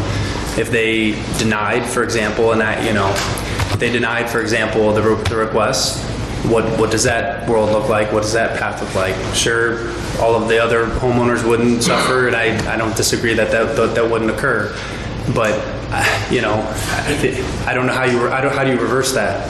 I want to add, just for clarity for anyone who's not aware, I live 2 blocks back from the site of my home shaking. I don't accept that this is best practice, or that it's worth it, or that people have the right to construct in a fashion that is wreaking that type of havoc. Yeah, and I don't know, I mean, not to put you on the spot, Larry, but I mean, is there, you probably don't know the answer to this, so I'm already answering my own question, but is there not any other method that they can be doing to drive piles like that into the ground? That's less intrusive that way? Well, pile driving has gotten to the point where the least injurious way to drive the piles is the way they're doing it. There's water jetting that can be done, but if we want it, and I know you have some other questions. I want to make sure we come back to them, but I don't have. We used to do the work. We stopped doing it in the early 2000s, and technology has come a long way since then. So I mean, I'm familiar with the work. I know what has to be done. I know what's proper. I also know what's improper. But as far as one of the reasons why those walls failed was because, and Tommy, I don't know that this really answers your question, but it answers Nick's. The sheets were short; they weren't driven deep enough, and of the 5 things that we talk about that are needed in the sheet piling wall, they had 1, and even that was insufficient. So that was what caused the failure. So as far as driving the steel sheet piling, there's not a non-invasive way to drive steel sheet piling.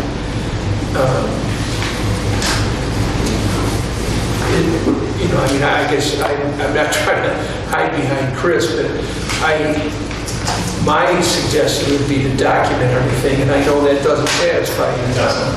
It just doesn't. But I don't know any other way of We could stop this. dealing with. Stop the construction. That would solve my problem. Why isn't their home over mine? Why are we prioritizing one home over another? Hey, can I ask you, how many of the walls that are failing are actually part of the old Army Corps line or the WPA line? None. Okay, so are we doing the same thing over and over, expecting a different result, replacing those walls further out? Do we not have a reasonable basis to conclude that these walls are simply too far out? They're in the lake bed, and therefore they're subject to greater erosion than that traditional line. You know, I lived through a lot of these cycles too. Stop 23 didn't have that. Stop 23 had fill drop. There was fill under those, there's fill under all this stone. I have pictures of it. Right. That's been litigated and lost, but it's under those homes. Those homes I wouldn't want to call them to be unsafe. That said, we're taking one step further, prioritizing those homes over our homes. What can we do about that? Yeah, I don't know that I have the answer to that. It is from the building commission standpoint, we issued permits based on the ordinances. We consulted with our own town's attorney, and we consulted with an attorney that's involved in some other litigation in the town, because we knew it was going to be a tough decision to make. And what is our detriment? Yeah. Respectfully, I'm not an attorney, so I'll speak for my speak. I'm a CPA. When we look at things from an audit perspective, here we're looking at something, trying to assess an issue, identify potential problems. We've also talked, we've got a million rules, we've got GAAP, we've got this and that. But at the end of the day, and this is an accounting issue, you have to apply the reasonable man theory. Are we applying the reasonable man theory here? Meaning, is it fair to say that these homes, this construction, is what's shaking my house? I think we can all answer yes. Can any of us say with any level of certainty what the extent of the damage to my home is and when that will manifest itself in a visible way to me? Should it be happening in real time? Should it be happening in a month? Should it be happening through the next freeze cycle? Should it be, and to that end, it's not just my home. What about these gas lines and these water lines?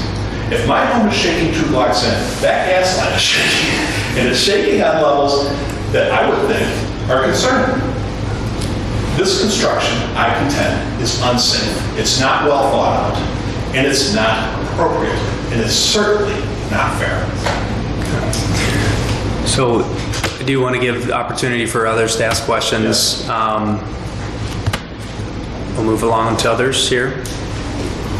Did you have a comment? I'll just reconfirm everything Tom said. If you could, I'm sorry, just name and address, please. Thank you. 2207 Oklahoma Drive. First of all, people in this area, let's say, they've been experiencing this for the past 10 years while the construction was going on. Finally, the House of 22 was done and we all thought it's all behind us. And it's not, it's just starting up all over again. To what end? And then if these fail, are we going to give permits and just keep, I mean, we're looking here for people living there. We've been living in a more or less construction zone for 10 years going on. And I said to Bob, I said, well, when is it going to end?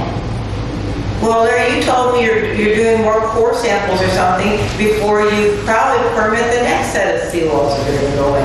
At 7:01, it is like an alarm clock in our building because it starts shaking our bed every day. Friday, it didn't start until about 7:25, 7:30, but that is how much it shakes.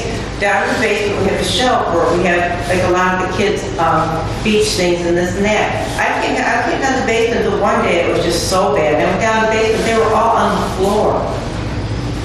Now this is no way to live. So here, because I get so upset and I get so worked up, I get up in the morning and I go someplace I'm supposed to go all day rather than being in my own home. So then, Nick, and I don't mean to be rude, but then you say, well, it wasn't easy to give these permits, but I kind of get the feeling you're saying it's very easy for you to say to me, here, more or less like, SOL, so you're out of luck. Take it up by yourself. Find them. No. We're a community of people that all live here together.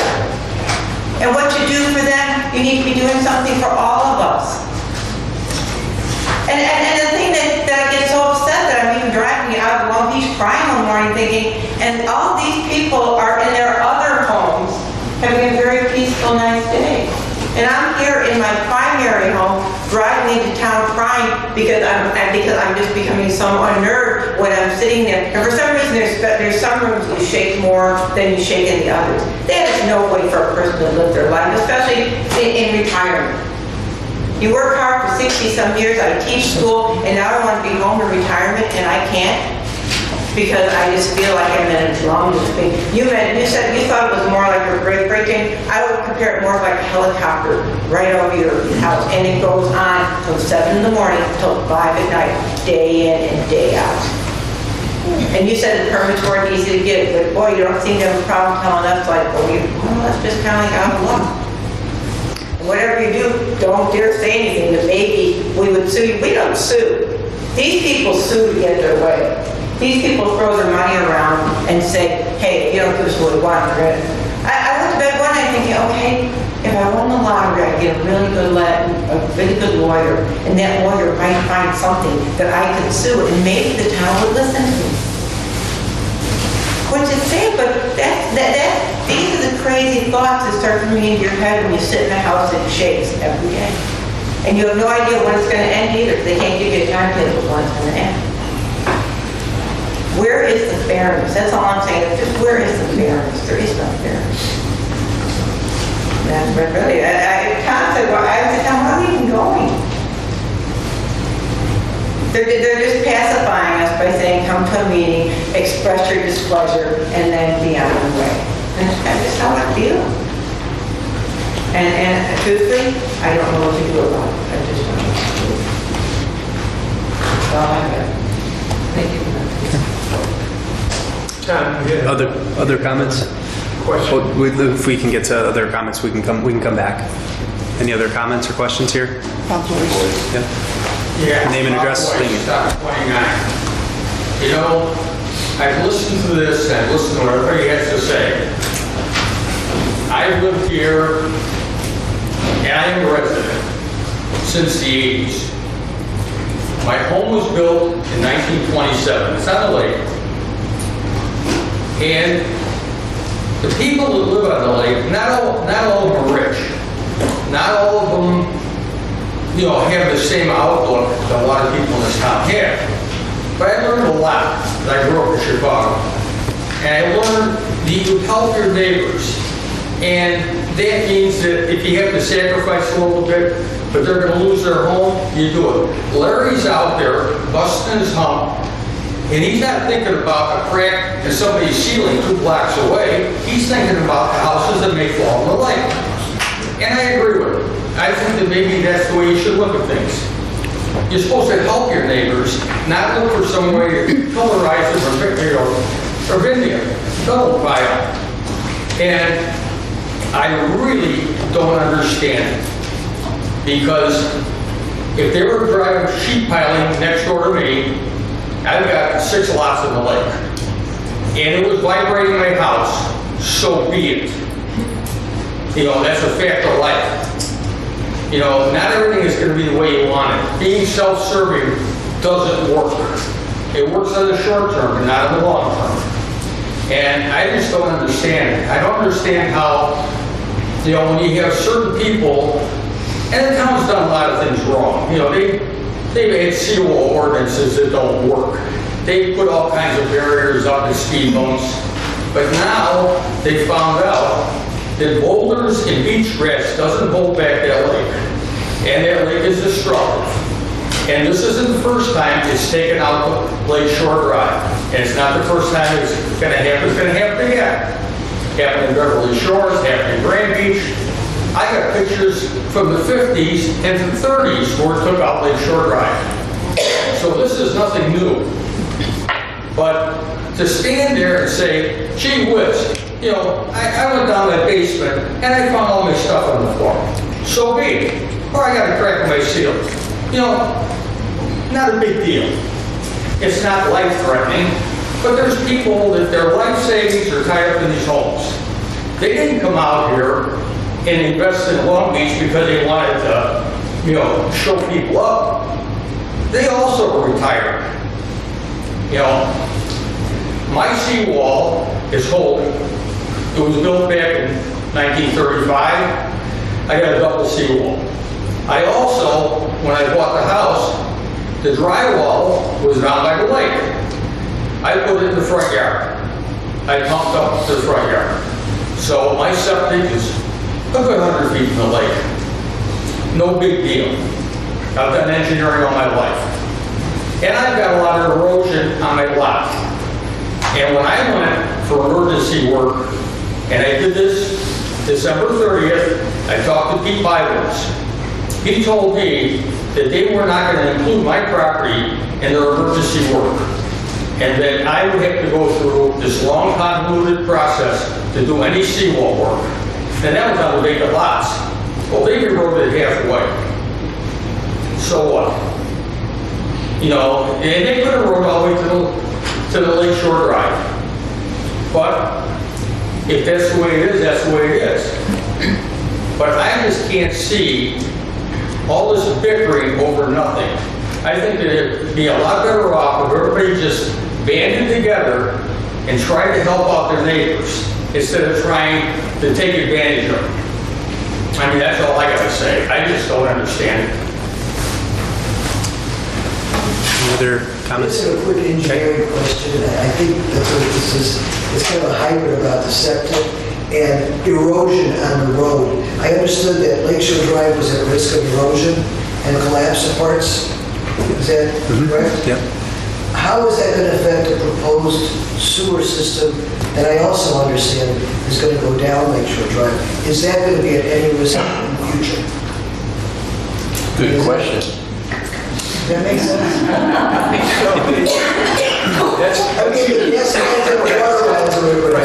That's what when I was talking about, this isn't just the immediate problems. What we're trying to do now, and you're probably more familiar with this term than most anybody here, is triage what we have. We're trying to look at the houses that are almost in the lake, the people that are in severe danger.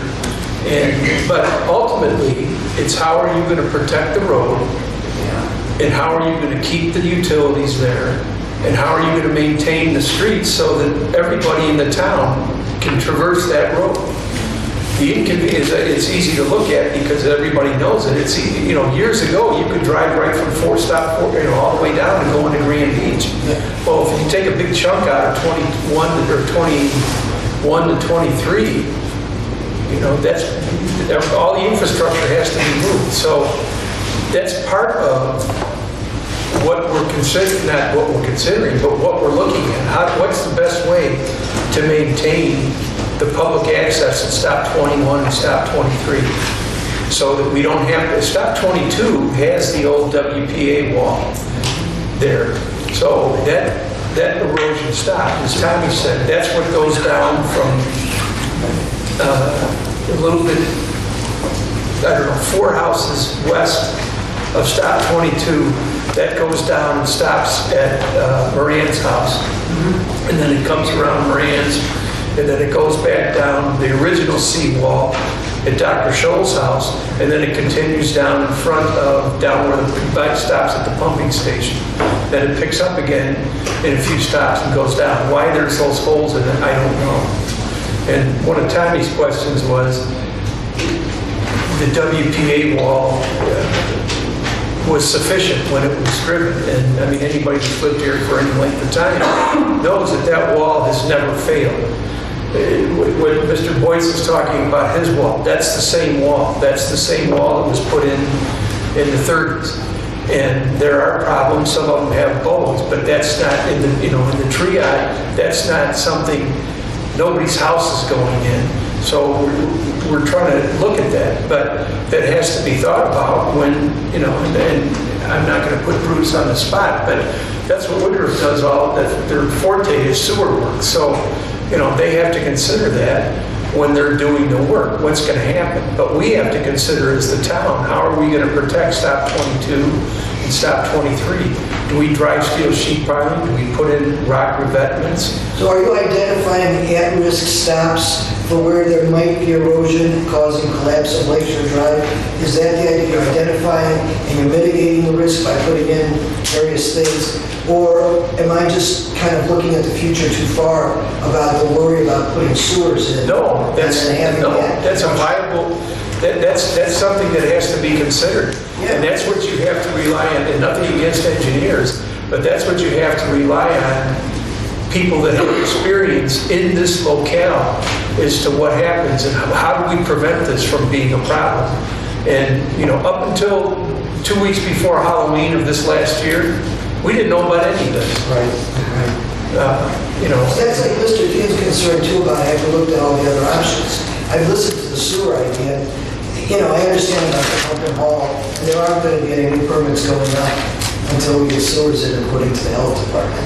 The state has a moratorium on septic systems on the lake. Yeah, and the county's not they're not giving anything either. So I guess, are there any other, I know you guys have looked at this for a long time and worked on it. Is this it? I mean, is there, what I'm hearing, I've been like, oh, good septics make sense. And then I'm thinking, they could get washed out too. And then we got a $7.2 million bond that we'll pay off.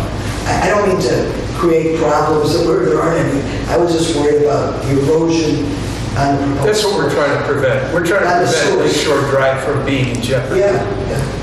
But that's what I was, thank you. I don't need to take any more time. Any other comments, questions? I got one. Can we go back and then we'll come back to you, Bob? Go ahead. Tom, go ahead. How much space is between these walls and the homes that are affected? I believe they all have like 25, 30 feet. I'm not a good estimator of space. These walls are not up against the homes as traditionally what we remember before, say 2014. How much space is there? Between I guess this with a very pointed thought. I think it's reasonable to conclude that these walls that go out further than the traditional line are also the walls that are failing. I think there's a correlation there between where these walls are placed and what's happening. Do we have the opportunity to pull these walls back further? And again, this also goes, but we don't need to talk about into the delineation between public and private property. Pulling these walls back further, might that not help reduce some of the resistance that is being created by these walls that are further out? That resistance, that friction, that energy is part of what's causing them to collapse. Do we have the opportunity? I'm all for saving people's homes. As soon as we put their homes are private property, but do we have the opportunity to do this smarter, safer, and with less interference with residents. And if my home has to shake, no disrespect to Mr. Boyce, but it is personal to me, it is my home. If my home has to shake, I'd like to think we're doing it one time, we're doing it right. To think that we're just repeating the same mistake, and I'm going to have to go through this again. It's insanity. It's absolute insanity. I'm not sure if I got the... Should we pull the walls back? But is there a safer way to build these walls? Back closer to home will create less resistance with the lake, less negative energy, less problems, so we don't have to go through this. These walls are 4 years old, 5 years old. Do I be able to do this again in 4 or 5 years with my house shaking? That's not acceptable. It's not acceptable today. It's certainly not acceptable then. What are we doing to assess a better solution, to identify a better solution if there is one? Just repeating the same thing, just going deeper, I don't think that's going to solve it. Well, let me just speak to what you talked about the failure. These walls, the location of the wall isn't why the wall failed. So you're saying it's in the fact that the walls that are failing all go out further than the traditional line. You're saying those are two completely independent factors. There's no correlation between where these walls are located and the fact that they are failing. And yet the older walls that are further back are not failing. You're saying that's uncorrelated. The older walls, when you look at the older walls, they were built properly. The walls that failed, and specifically between stop 21 and stop 20, the end of stop 20 and stop 23, every one of those walls that failed were constructed the same way. There's 5 parts to a seawall. The first part is the steel sheet piling, and Mary Carol and I said that the contractors doing borings. We take a soil boring, go down and see what the soil is, the subterranean conditions in the area that you're going to have seawall. An engineer then says you need to tow this steel sheet piling to this depth for it to be for it to work. The second part of the seawall is what's called a whaler, which is a horizontal member, which I know you guys have seen because you've lived here long enough, and that is put on horizontally on the wall. And the third part is what's called a tieback, which comes through that whaler, and then it goes back to what's called the dead man. And the dead man is driven at an angle. And then those whalers and the steel sheet piling is tied to that. The last and the fifth part of the seawall is the drainage. And if you do all 5 of those things right, if all 5 of those things had been done correctly on these walls, they would not have failed. But they only did one thing, and they didn't even do that right. They didn't try. You're saying these new walls will not fail?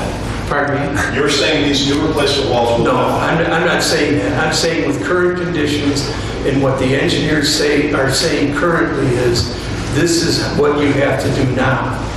If the lake rises up and this is the new norm, and all of a sudden a year from now the lake is up 1.5 to 2 feet and the water's washing over the top of these, there's going to be problems. I mean, to be frank, I don't think, and I think you can find this anyway, I don't think you can contain the lake. You can't, not with steel sheet piling, not with anything.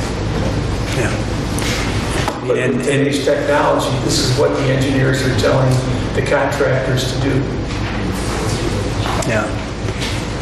Well, we'll go back to one other question or comment from Bob here, and then we're going to keep moving along the agenda. And I certainly don't mean, that's why I've allowed comments to go beyond our traditional 3 minutes, because this is an important issue and probably one of the biggest issues we faced as a community here recently. So I want to make sure everyone gets their thoughts out and questions answered the best we can here. Bob? I got 2 questions, one for you, one for Larry. I'll start with Larry.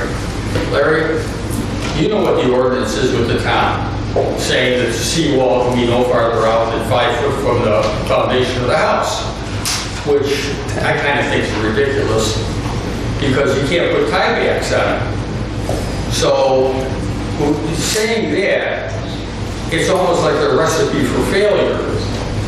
And in that case, I would almost think that the ordinance is flawed and that maybe it should be, revisited, and it should be changed to where you can do it and it can be engineered properly. Now, Larry knows what I'm talking about. He knows that the tiebacks are, a real important part of a seawall, especially when you're spanning a long span where you're going to go across maybe 3 lots. I know that on my vacant lots, I wouldn't even put a seawall in without tiebacks every maybe 15 feet. So I'm just wondering whether or not that ordinance shouldn't be revisited, and before they do any kind of engineering for continuous seawalls or anything along the lakefront, that it'd be a legitimate ordinance that would be engineered properly for everybody. Secondly, Nick, has the town thought about attaching itself to Chicago for federal assistance? Yeah, that's what I brought up earlier. So we did attempt through our local senator, Senator Talion, and I believe Pat Boyd as well, Representative Boyd, did carry letters of support from the town of Long Beach as well as Beverly Shores and Ogden Dunes to jointly request support. At this current time, we got notified from the state that that's not been granted at this time. They've indicated that there's not been any destruction that's occurred or what have you. Whatever the rationale is, they said no, not at this time. But since then, obviously, just recently Illinois did the same thing, and so I have a letter that Beverly Shores just sent here, dated today actually, that they sent to the governor, totaling up their cost expenditures and asking the governor once again and pointing to what Illinois has done. So that's what I was talking about earlier. I think we'd like to do the same thing that Beverly Shores did and indicate, based on the costs that we have, reference what they've sent and make another ask. Federal money wouldn't hurt. It would help. So. All right. Well, Larry, thank you for providing the updates and the questions and answers. I mean, I don't think this is the last time we'll talk about this topic. And I mean, this is one of those where I don't know how others on the council feel, but I feel like there's swords pointed at you whatever direction you turn. I mean, there's an awful lot to consider, and this is not any easy decision, and I think comments were made that it's, these are somehow easy decisions to make one way or another. None of these are easy decisions, and there's, frankly, negative consequences or outcomes almost on any solution at this point that we've seen, and so not an easy situation for a lot of folks here. So thank you, Larry, for coming tonight and providing the update. Appreciate it. All right, moving to other matters here. I lost my agenda. We're on the landscape project. Do we have someone to present on that project here? Right here. That would be me. Okay, please, and your name and address. Keenan, 2756 Floral Trail. I am proposing a landscape project as you're coming off Moore Road, Mount Clearway. There is a little double paver planter with a sign, welcome to Long Beach, and then a Long Beach sign right next to it. And as a member of Civic, I brought this project to Civic, and they have approved to pay for the project. I don't have that big of a drawing to pass around, but basically all it is 5 tall grasses to go behind the paver planter, which would stay as is and be maintained by the Beach Garden Club, and then some boxwood and spirea and catnip, all of which are very hardy, deer resistant, rabbit resistant, but sort of give a tidy, updated look to that corner. Okay. Any questions? Are you going to put a sign up, welcome to Long Beach or anything? It's already there. We wouldn't remove anything that was there. This is just to kind of clean up, tidy it, and refresh the area. Not a new sign? Yeah, it has the traditional stop sign, just says welcome to Long Beach, and then... Because I know a couple of years ago, there were some plans to put signage there and on Carway and Chesapeake. Yeah, this is just landscaping. This is just landscaping. It's landscape. It's free, John. Well, yeah. I was looking for more free. Like it's free. The Civic Association. The Beachside Garden Center is the one that would be installing the project. Great. I make a motion that we approve it. Second. Okay. All in favor? Aye. Aye. Excellent. Thank you. Welcome. Election for the special BZA, that's another item on the agenda tonight. Did Bob request that item to be added? Or the others? Did we not do it? We must not have done it at a prior meeting. Well, we had Doug Wickstrom on there, But we had Doug. and Doug can't be on the special. But then at the APC meeting, I think James Salmon was appointed as a special BZA member. Is this a separate? So this Deanna one's from says it's Dr. Lang. LeMay. Okay. But is that one was that by the council, or was that from the president? It's by the council? What they said. I'm on the council. Okay. So this is a person I would assume, because of the special BZA, was vetted by the town attorney as well, because there's some requirements that they not be biased in any manner. And I'm assuming that this gentleman was recommended and vetted by Austin, the Austin attorney, David Austin. Not this Mr. attorney. Austin is behalf, and excuse myself from that. So I would make a motion to elect Dr. Dick, he said Hauk? Hauk. Hauk, thank you, for the special BZA. I second it. Any discussion? All in favor? Aye. Any opposed? Okay. Bill, do you want to take the next one here? We have a requirement to install or implement a Title VI plan. Part of the CCMG approval requires us to have this in place, and we obviously should anyway. It's a plan that speaks to our non-discrimination policies and our ability to provide translation services should they be necessary. We only have 7 people that were identified as limited English proficiency in the 2010. So I don't think it's a major problem, but it's something that we have to do to guarantee that we get our CCMG in order. So I would ask the council to consider resolution 2020, which turns out to be 001, to adopt the 2020 Title VI implementation plan and policy. And I sent you a copy of the plan by Oh, Chris gave us that, just to... No, that's a different one. Okay. So that will be attached to this plan. And this resolution. Did you find it? Sorry, I'm looking for it. I think I saw the email, Bill.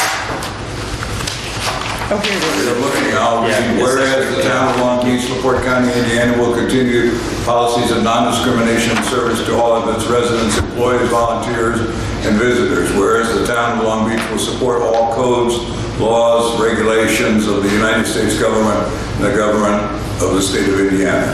Now therefore be resolved by the town council of the town of Long Beach, LaPorte County, Indiana, that it will adopt the 2020 Title VI implementation plan and policy herein attached. I'll make a motion to accept the resolution as read. I second it. Any discussion? Do you need our signatures? All in favor, say aye. Aye. Okay. Resolution accepted. Moving on here to resolution honoring the League of Women Voters 100th anniversary. This is another resolution. Do y'all have that one? I have it right here. What I would like, since the resolutions typically, I know you printed this, and the resolutions typically sit in our ordinance and resolution files as items of town business, and I hope that we could, accept this resolution maybe as an approbation or whatever it might be called, to be attached to the minutes of this meeting. Basically to compliment the League of Women Voters for their service to the country and to the community. So maybe it could be attached as part of the minutes. So would it not, why wouldn't it be a resolution? Yeah, well, I don't have, I know I got it and I realized that we don't have any signature pages or anything else in the back of this. We could. I mean, I'm comfortable, well, I mean, I'm going to summarize if that's okay, the resolution. I'm not going to read through, but the League of Women Voters had provided this for the town, and this is occurring, I believe, not just across Indiana, but across the country. Is that correct? Yeah. Did I understand that right? Yes. And so this is, it says, I'll just read this first part, whereas the women's suffrage movement was organized in 1848, at the Seneca Falls Convention in New York State, and over the next 72 years, many women dedicated their very lives to the cause. And I don't mean to shortchange what's in here, because this is an important resolution and important part of our history here. Have you all had a chance to look that over? So I would like to accept the resolution and obviously recognize the League of Women Voters for what they've done. Again, not just for Indiana, but across the country as well. So I would like to make a motion to accept this resolution, make it a part of our meeting minutes here this evening, that we did recognize that here tonight. I so move. Any discussion? All in favor, say aye. Aye. Aye. Okay. We have the Land Conservation Humane Wildlife Center. I'm back. Okay. I'll let this pass. Okay. Thank you. Sorry, guys. The Long Beach Land Conservation Subcommittee, we've had two little events in August and in November to include families, kids, even dogs, on hikes in the Long Beach Trail System right across from the Hacienda. But now it's the off-season, and we'd like to keep the families and kids engaged and also do something educational. Our little subcommittee has no budget, so I come to beg for money for this plan. Let me tell you what it is. It's this group called the Humane Wildlife Center. They come out with 3 or 4 animals, and they teach. And we thought that it would be great to have this Wildlife Humane Center come out and give a little talk for families with kids. It's going to be geared toward kids. And they charge $150, and what that covers, it's a donation. But I think it's fair because it's recommended. It covers their transportation, it covers the vehicle, it covers the teachers, it covers bringing live animals. And we thought that would be a really nice way to have something for the kids off-season like this, where the weather's kind of nasty outside, but maybe have an indoor thing. We'd like to do it at the school, at the gym, set up tables, and have some little animals and teachers there. So what I came to ask for, in order to do that, it's $150 with the hope that there's no charge for the gym. I don't know. That's been, when there's no food involved, we're part of the civic thing here. And so I'm kind of asking too, let this. When do you want to do it? Pardon? When do you want to do it? As soon as we get approval from you guys, then Rachel has been on the phone with them, she's talked to them, we'll set it up. We'll not rent, but we'll get used to we'll get used to the gym, and Rachel's working with them. I just think it's a wonderful way to get the word out to families and kids, and please tell them about it, like we did with the hikes. We put flyers everywhere. I went running around talking to people at the Friendship Gardens, and the Beecher's really good about it. The Beecher's very good about it. The Beecher has done articles about our events. And so I would probably go ahead and reach out again, because they are very supportive of our involvement with nature, which is really what our little subcommittee does. So, is there anything else you want to, you've seen them, right? Yeah, they present at the Master Gardeners show, which is at the Michigan City School there. What kind of animals do they bring? I think it's different. They have 3 different presentations, so you kind of pick between them, but I think it changes between what they have available, because they rescue wildlife and they can release them back into the wild. Oh, okay. But I think it's generally like hawks, turtles, snakes. I think they've brought before. Oh, okay. Well, owls. I think it varies between the presentations. but they're caged. They bring them out. Okay. So the presenter will hold the hawk and she'll. Do they have insurance? They do. Yeah. No, it's official. They go out and give these presentations at schools and events, and it's very professional. I think they're right in golf clubs, right above. Yeah, we've emailed you guys a website, so you can look at them if you want. They do. They have that on Channel 22, but it's more for South Bend people, but they do things like that. Yeah, it's really neat. They do a great job. I think the last few years of the Master Gardeners, they started doing an adult presentation because so many adults were coming to the kids one. Oh. Because they do a really great job. Just the more things we can offer for the kids and families in the community that has a natural emphasis on nature and educational, it's just a wonderful thing. Bill, do we have the money? Yeah, I will assert we've talked about $7 million and we could find $150. Yeah, well, thank you for all that you've done with the past events, and glad that you're thinking more toward additional future events. And so, You put it on the website and everything, and it's just word of mouth. We're a small town, and we tell people about stuff, and they go out and tell other people. Rachel's got a connection with the school in Notre Dame, and so she's got the younger generation's item. I took the senior center for obvious reasons. Going out there. I'd make a motion that we fund the organization to come in for the event, as well as I would assume we can waive the fee for the gym usage for this event. So I second it. Okay. Any discussion? All in favor? Say aye. Aye. Okay. Let us know the date once you have it. Okay. Last item on the list here: resolution for transfer of property in Stockwell Woods to save the dunes. So you have before you a resolution that, is it fair to call it non-binding for the agreement, but it does move a proposal that was put forth to the town that would involve transfer of the town-owned portions, particularly in the Moon Valley area, to the Save the Dunes Conservation Fund. It moves the next steps to do any additional environmental assessment or study, what have you, to then prepare an agreement between the parties involved. Is that a fair way?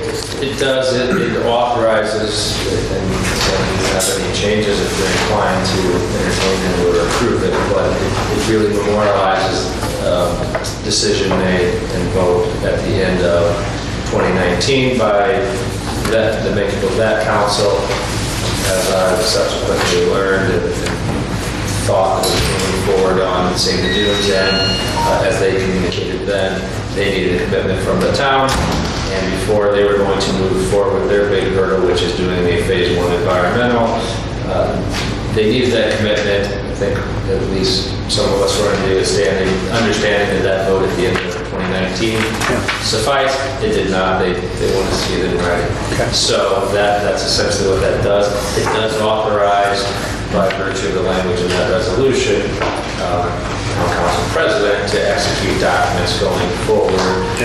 But it is not the agreement. It is, again, as discussed in 2019, as discussed with each of you individually. There are provisions where that land can revert back to the town. So in the resolution, or eventually that'll be an agreement tied over. The transfer document is ultimately going to be a deed, and it's going to have reversionary language. But that document is necessary for Save the Dunes to feel comfortable enough to invest, which is a significant amount of money to do the environmental. Any questions from the council? I'm comfortable with the language, and it looks to represent what we had discussed at the last council meeting of 2019. But I know there's two new members here. So any questions from either of you? No. No, I don't. I like that if they fail to fulfill their obligation, it goes back to the town. Right. And that'll be in the deed. Okay. It will be, including language that if they decide they don't want it anymore, if they fail to continue the mission of the education and science purposes, they fail to maintain their 501c3 status. So there'll be provisions, and those will be documented in part of the town's terms. And of course, they could say that's not acceptable within the agreement. So the land won't be transferred until both sides agree to what that language will be, but that was strong, and I think that's really been typical of management in the past, so it won't be any surprise. Okay. I would make a motion to, do I need to read the full resolution? We do have some comments or questions. I'd be willing to take comments or questions. Go ahead. I have a question why we're doing it. What do we gain out of transferring title of land that we own? And is there any consideration coming back? Yeah, from my perspective, and I supported it again at the end of last year, what this moves toward is allowing, there's a substantial portion of land that is owned by the town that resides in the Moon Valley area. And so what this essentially does is turn that land over to Save the Dunes, that they would, again, there would be an understanding and likely written into the language that we agree upon that they're not going to sell it to some private developer, that it's not going to be developed in the future. The intent is to preserve that area for perpetuity. I would assume, and I don't know this for sure, and it was a question I meant to ask in December, but I assume, we as a town are paying taxes on that property today. I don't know if we are absolved of those property taxes in the future, if that's a cost savings on the town's end or not. The town doesn't pay any taxes. Essentially, it is a opportunity that previous council sought, and if you guys continue to agree to go down that path, is to preserve an area that's otherwise hasn't been used and fits already with what the goal and the uses have been. And I'm freestyling a little bit, so Joy can speak if I'm butchering it, but fits in with what the preservation and use of Stockwell Woods has. I think one of the goals is to make sure it doesn't revert to private development, so we end up with a 4-story condo unit out there. Some people might want to do that. Personally, I don't. And I would keep it in the public domain for all to enjoy in perpetuity. But doesn't the town already have that authority? It's not. Well, the thing of it is, we all know elections come and go, and 10 years from now, it'd be people that don't have that same point of view. People that don't have that same view. That's a fine way to state it, sure. We have big issues here. We've talked about the sewers, we've talked about the lakefront, we've talked about the cracks in the plaster and vibrations. This is not an emergency decision. I think that this can wait, and I'd like to see some of the terms that you're talking about in this non-binding agreement. I don't think they've even developed those yet. Nothing yet.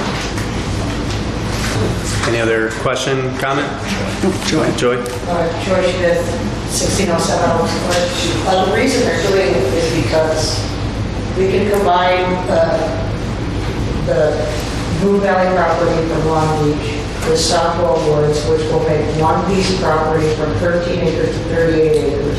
If Save the Dunes has ownership of that property, they can get grants to make trails and maintain it, and so we can use it. That's the point.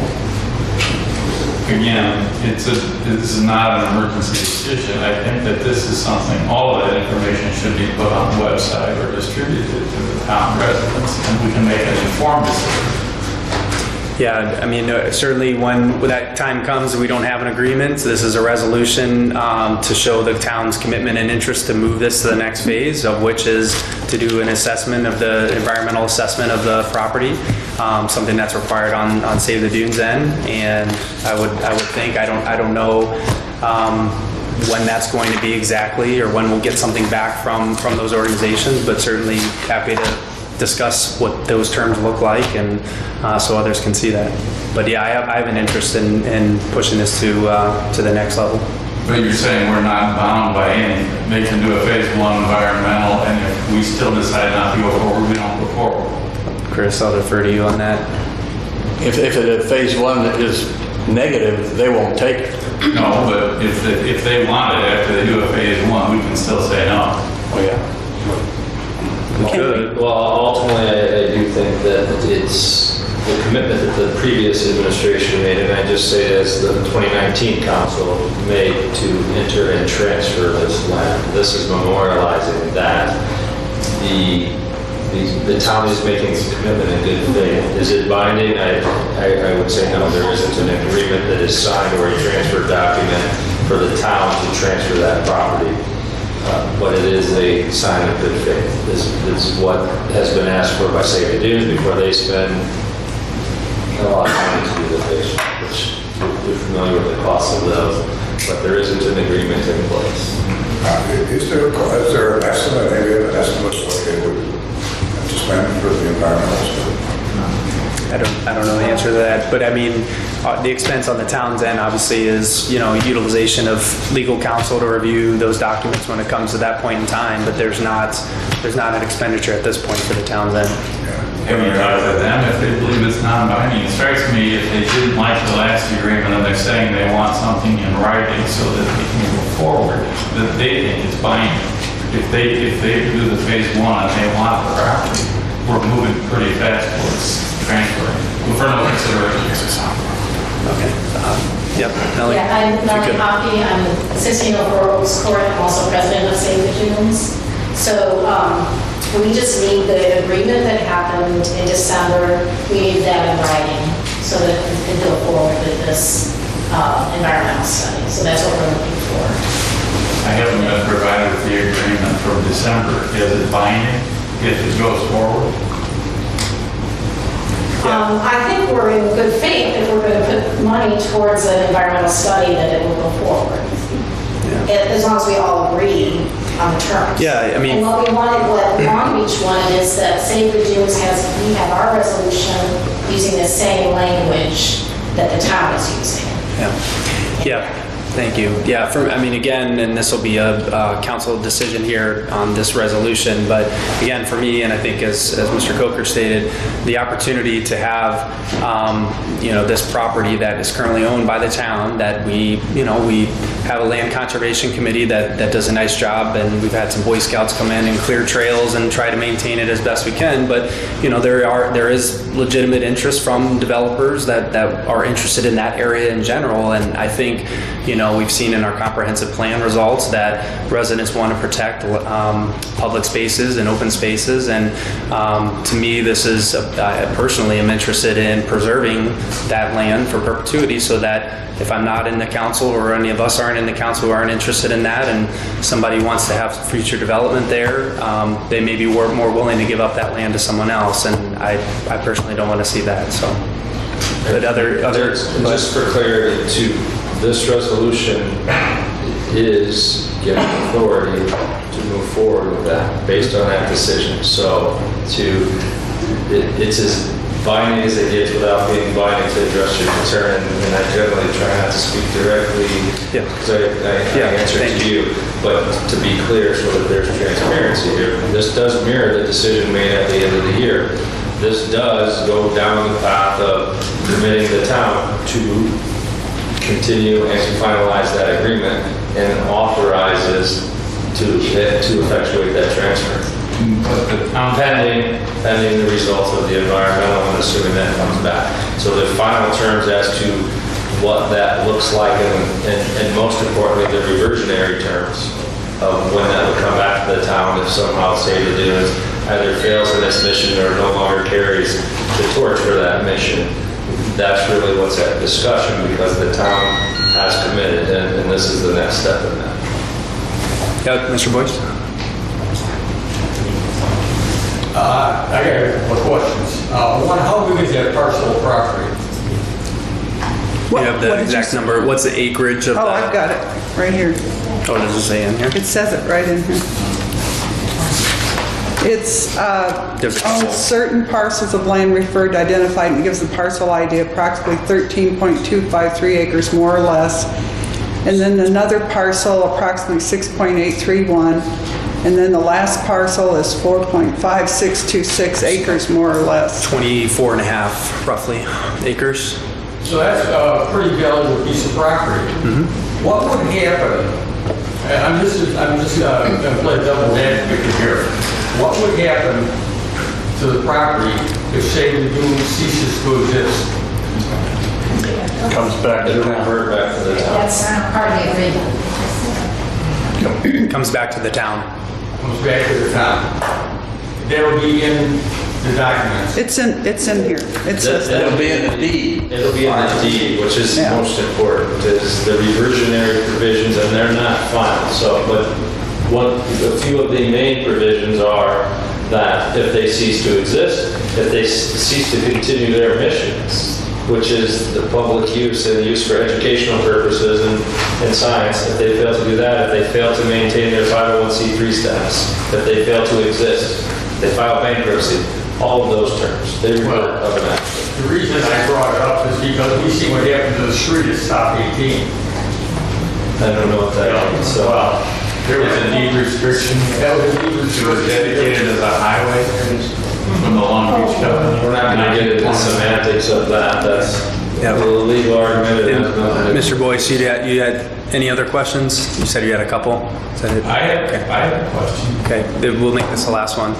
Well, has this been made generally known to the citizens of Long Beach, whether they even want to give this to the state of Zoom? Again, you know, I'd refer back to two things. One, at the council meeting in December, the council at that time made a decision based after a presentation from Save the Dunes regarding this proposal to move forward with, that decision's been made. Second, I would point back to the comprehensive plan, which surveyed the entire town and community, and overwhelmingly results that were from that study indicated and prioritized public land use and space and preservation of. And so things like improvements at Stop 24, improvements at Melrose Park, improvements in the community center, as well as Moon Valley, that was prioritized as something by the town residents that they wanted to do. So I would say there's data that supports moving forward with something like this. Do the three of you have the authority to make this decision without the other two members of the town council? Yes. There's 3 of the 5 council members, and we have the ability to do that, yes. We have authority if we're all unanimous. No, and it's not an ordinance, so the state rules don't apply. Any other comments, questions? So it's the 2020 Belvedere Long Beach. I think that with the work that you've done with doing the surveys and so forth, and I do remember when that came out asking the townspeople what the priorities were, that it's an excellent idea, and that I would hope that you would vote to move forward with the resolution. I think the idea of protecting the valley and working with Save the Dunes instead of eventually, possibly, that it could turn over to developers or private interests down the road. If you're not at this table, if we're all not in this room, could be, and we're all talking about building tonight and stuff like that, we all know that that could be a possibility. So the idea of that area being protected for a nature area, trails, wildlife, and so forth, and again, since this has been surveyed with the town, I think is an excellent idea. So I hope that you can move forward. 16. Thank you. Okay. Any other final, yes? Did you have a question or comment? I have another topic to bring up. Oh, okay. Oh, you're waiting? Public comment is the very next thing. It's there. No, we're there. So we do have we're going to close public comment on this matter. At this point, I'd entertain a motion. I'd make the motion to Table it. I'd actually make the motion to move forward with this resolution as it's presented here this evening. I'd second it. Any discussion? All in favor, say aye. Aye. Any opposed? Okay, opposed? What's the, how does that work? It's a majority of the present. Okay. So the resolution moves forward here this evening based on 2-1 vote. And we'll get that signed, and who then sends it to Save the Dunes? Okay. Take it back and move it over. Okay, thank you. Can we put that on the website so people see it? Yep. Okay. Okay. So now that completes old and new business, and then lastly here we'll move to public comment. Again, I did allow for longer than normal comments during some of the other sections because of the importance of the topics, so we'll try to keep these as best you can to the 3 minutes, please. We appreciate that. Name and address. Of course, yeah, I wouldn't want to make it any longer than short. My name's Becky Wilson, I'm at 3016 North Moore Trail, and our property goes through Moore Road, stop 31. And now that I'm retired, I'm spending most of my time out here, last 5 years or so. And this is another long simmering problem that we're all aware of, but finally I got revved up last summer about it. And what I'm talking about is the traffic on Moore Road. going toward Lakeshore Drive.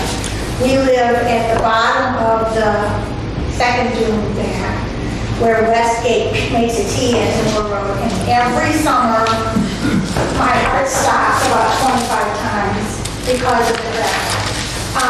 Finally, last summer, I decided to start getting revved up about this. I communicated with you, Chief, I know, a couple of times, and then you lost touch, didn't respond to one of my emails, and so I sort of let it go. And then after the election, or during the electioneering, people came to me and said, oh, what issues are you interested in? Anyhow, that's why I got back into it.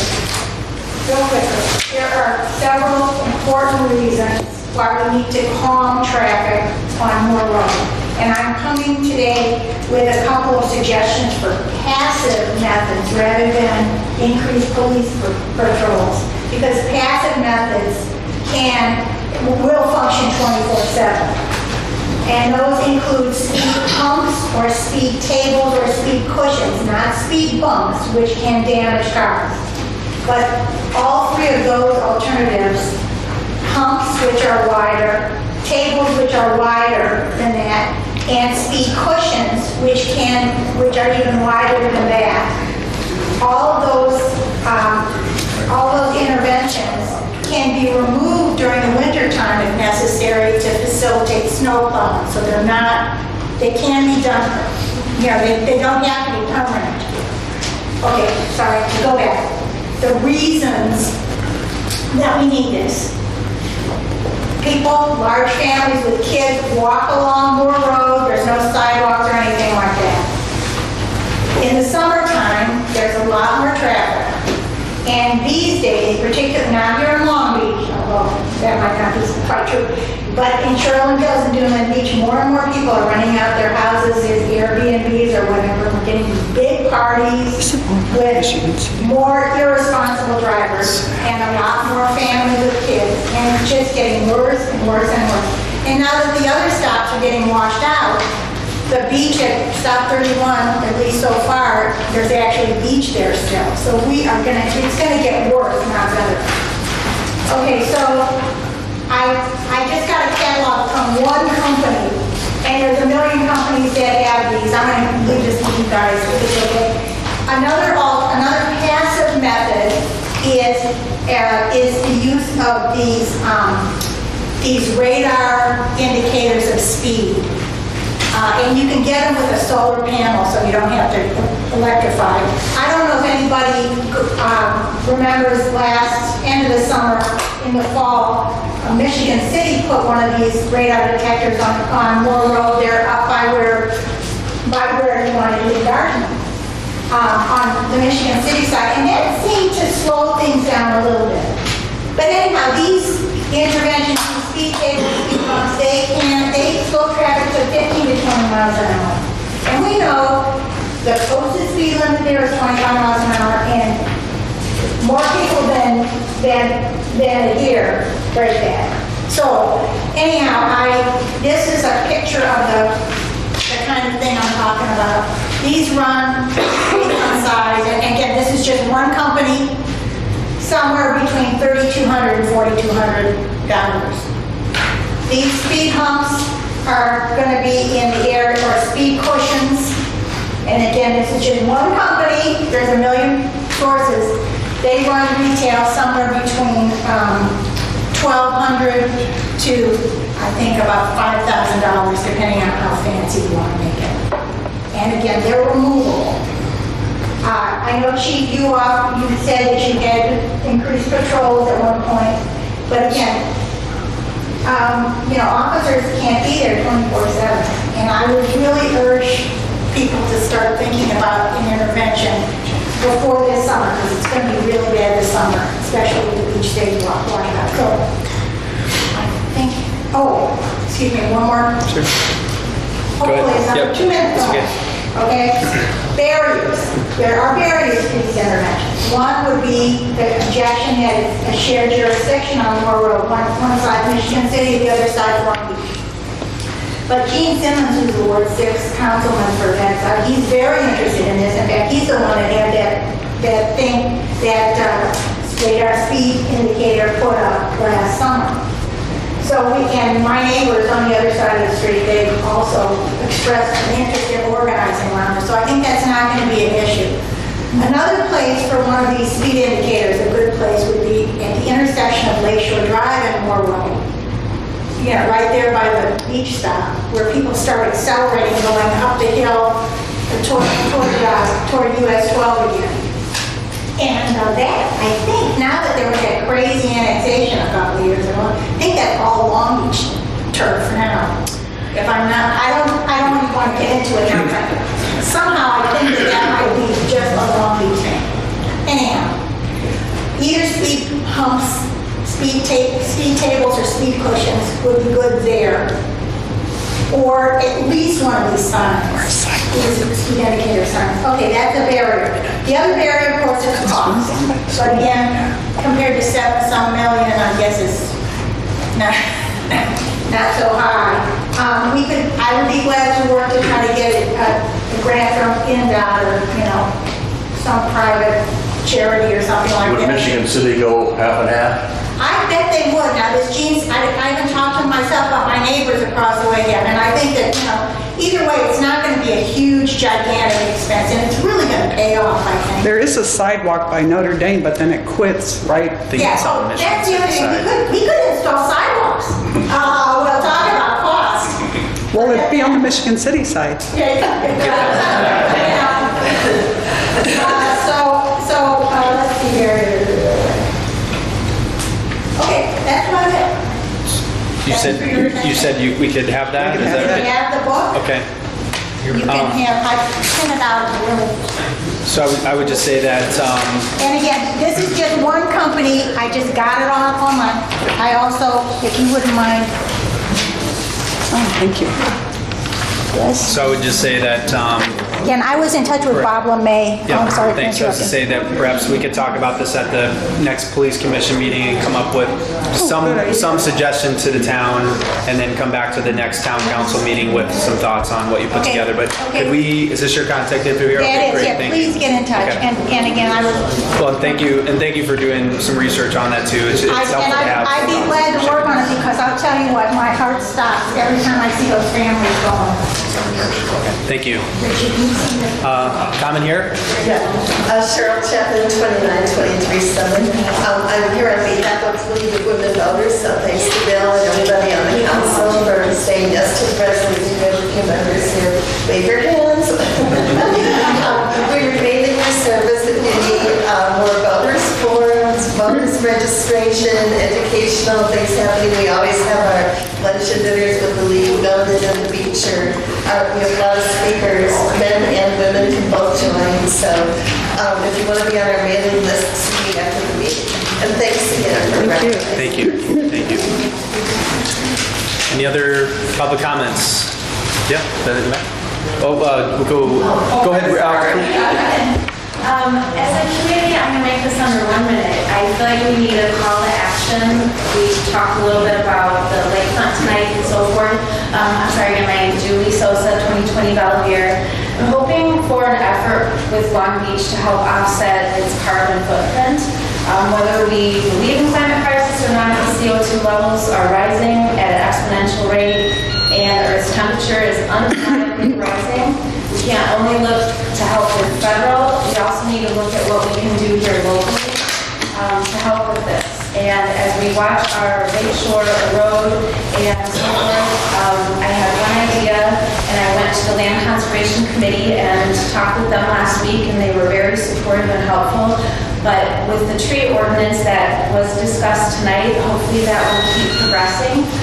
One tree, old growth tree, can absorb an entire ton of carbon dioxide in its time. And we talked about possibly doing a tree challenge. There are cities that are tree cities, and doing a tree challenge. We do have a lot of wonderful trees out here, and people probably think this is the last thing we have to worry about right now. But I'm just talking about the future too, and what we can do.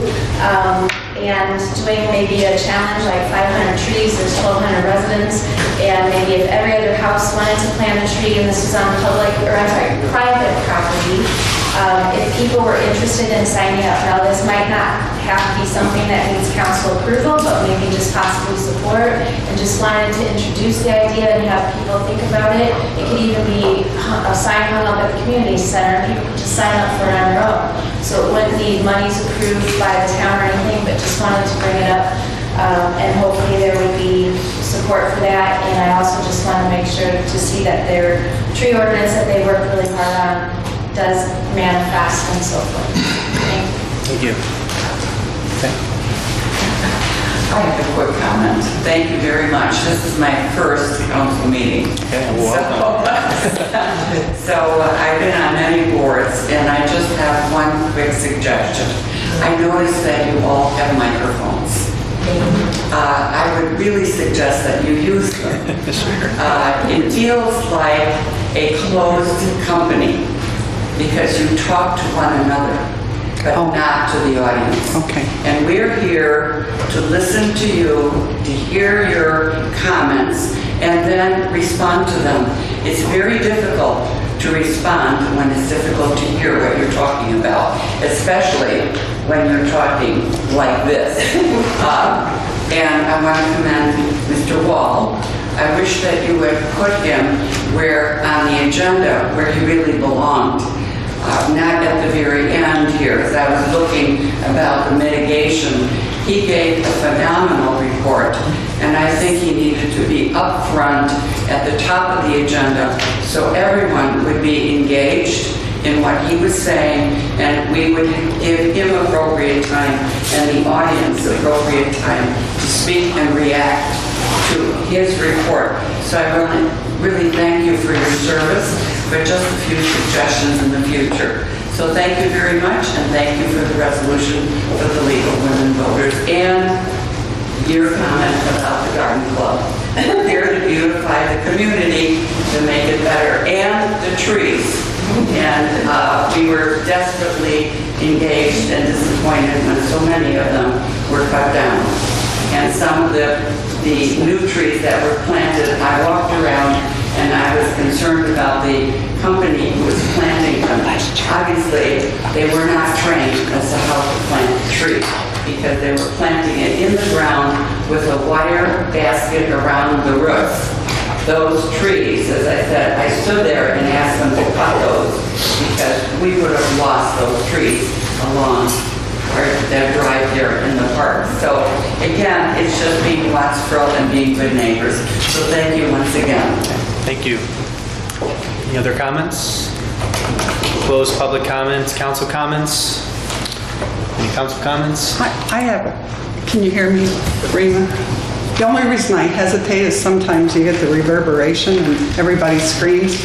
But some residents have asked me about how they can serve on committees.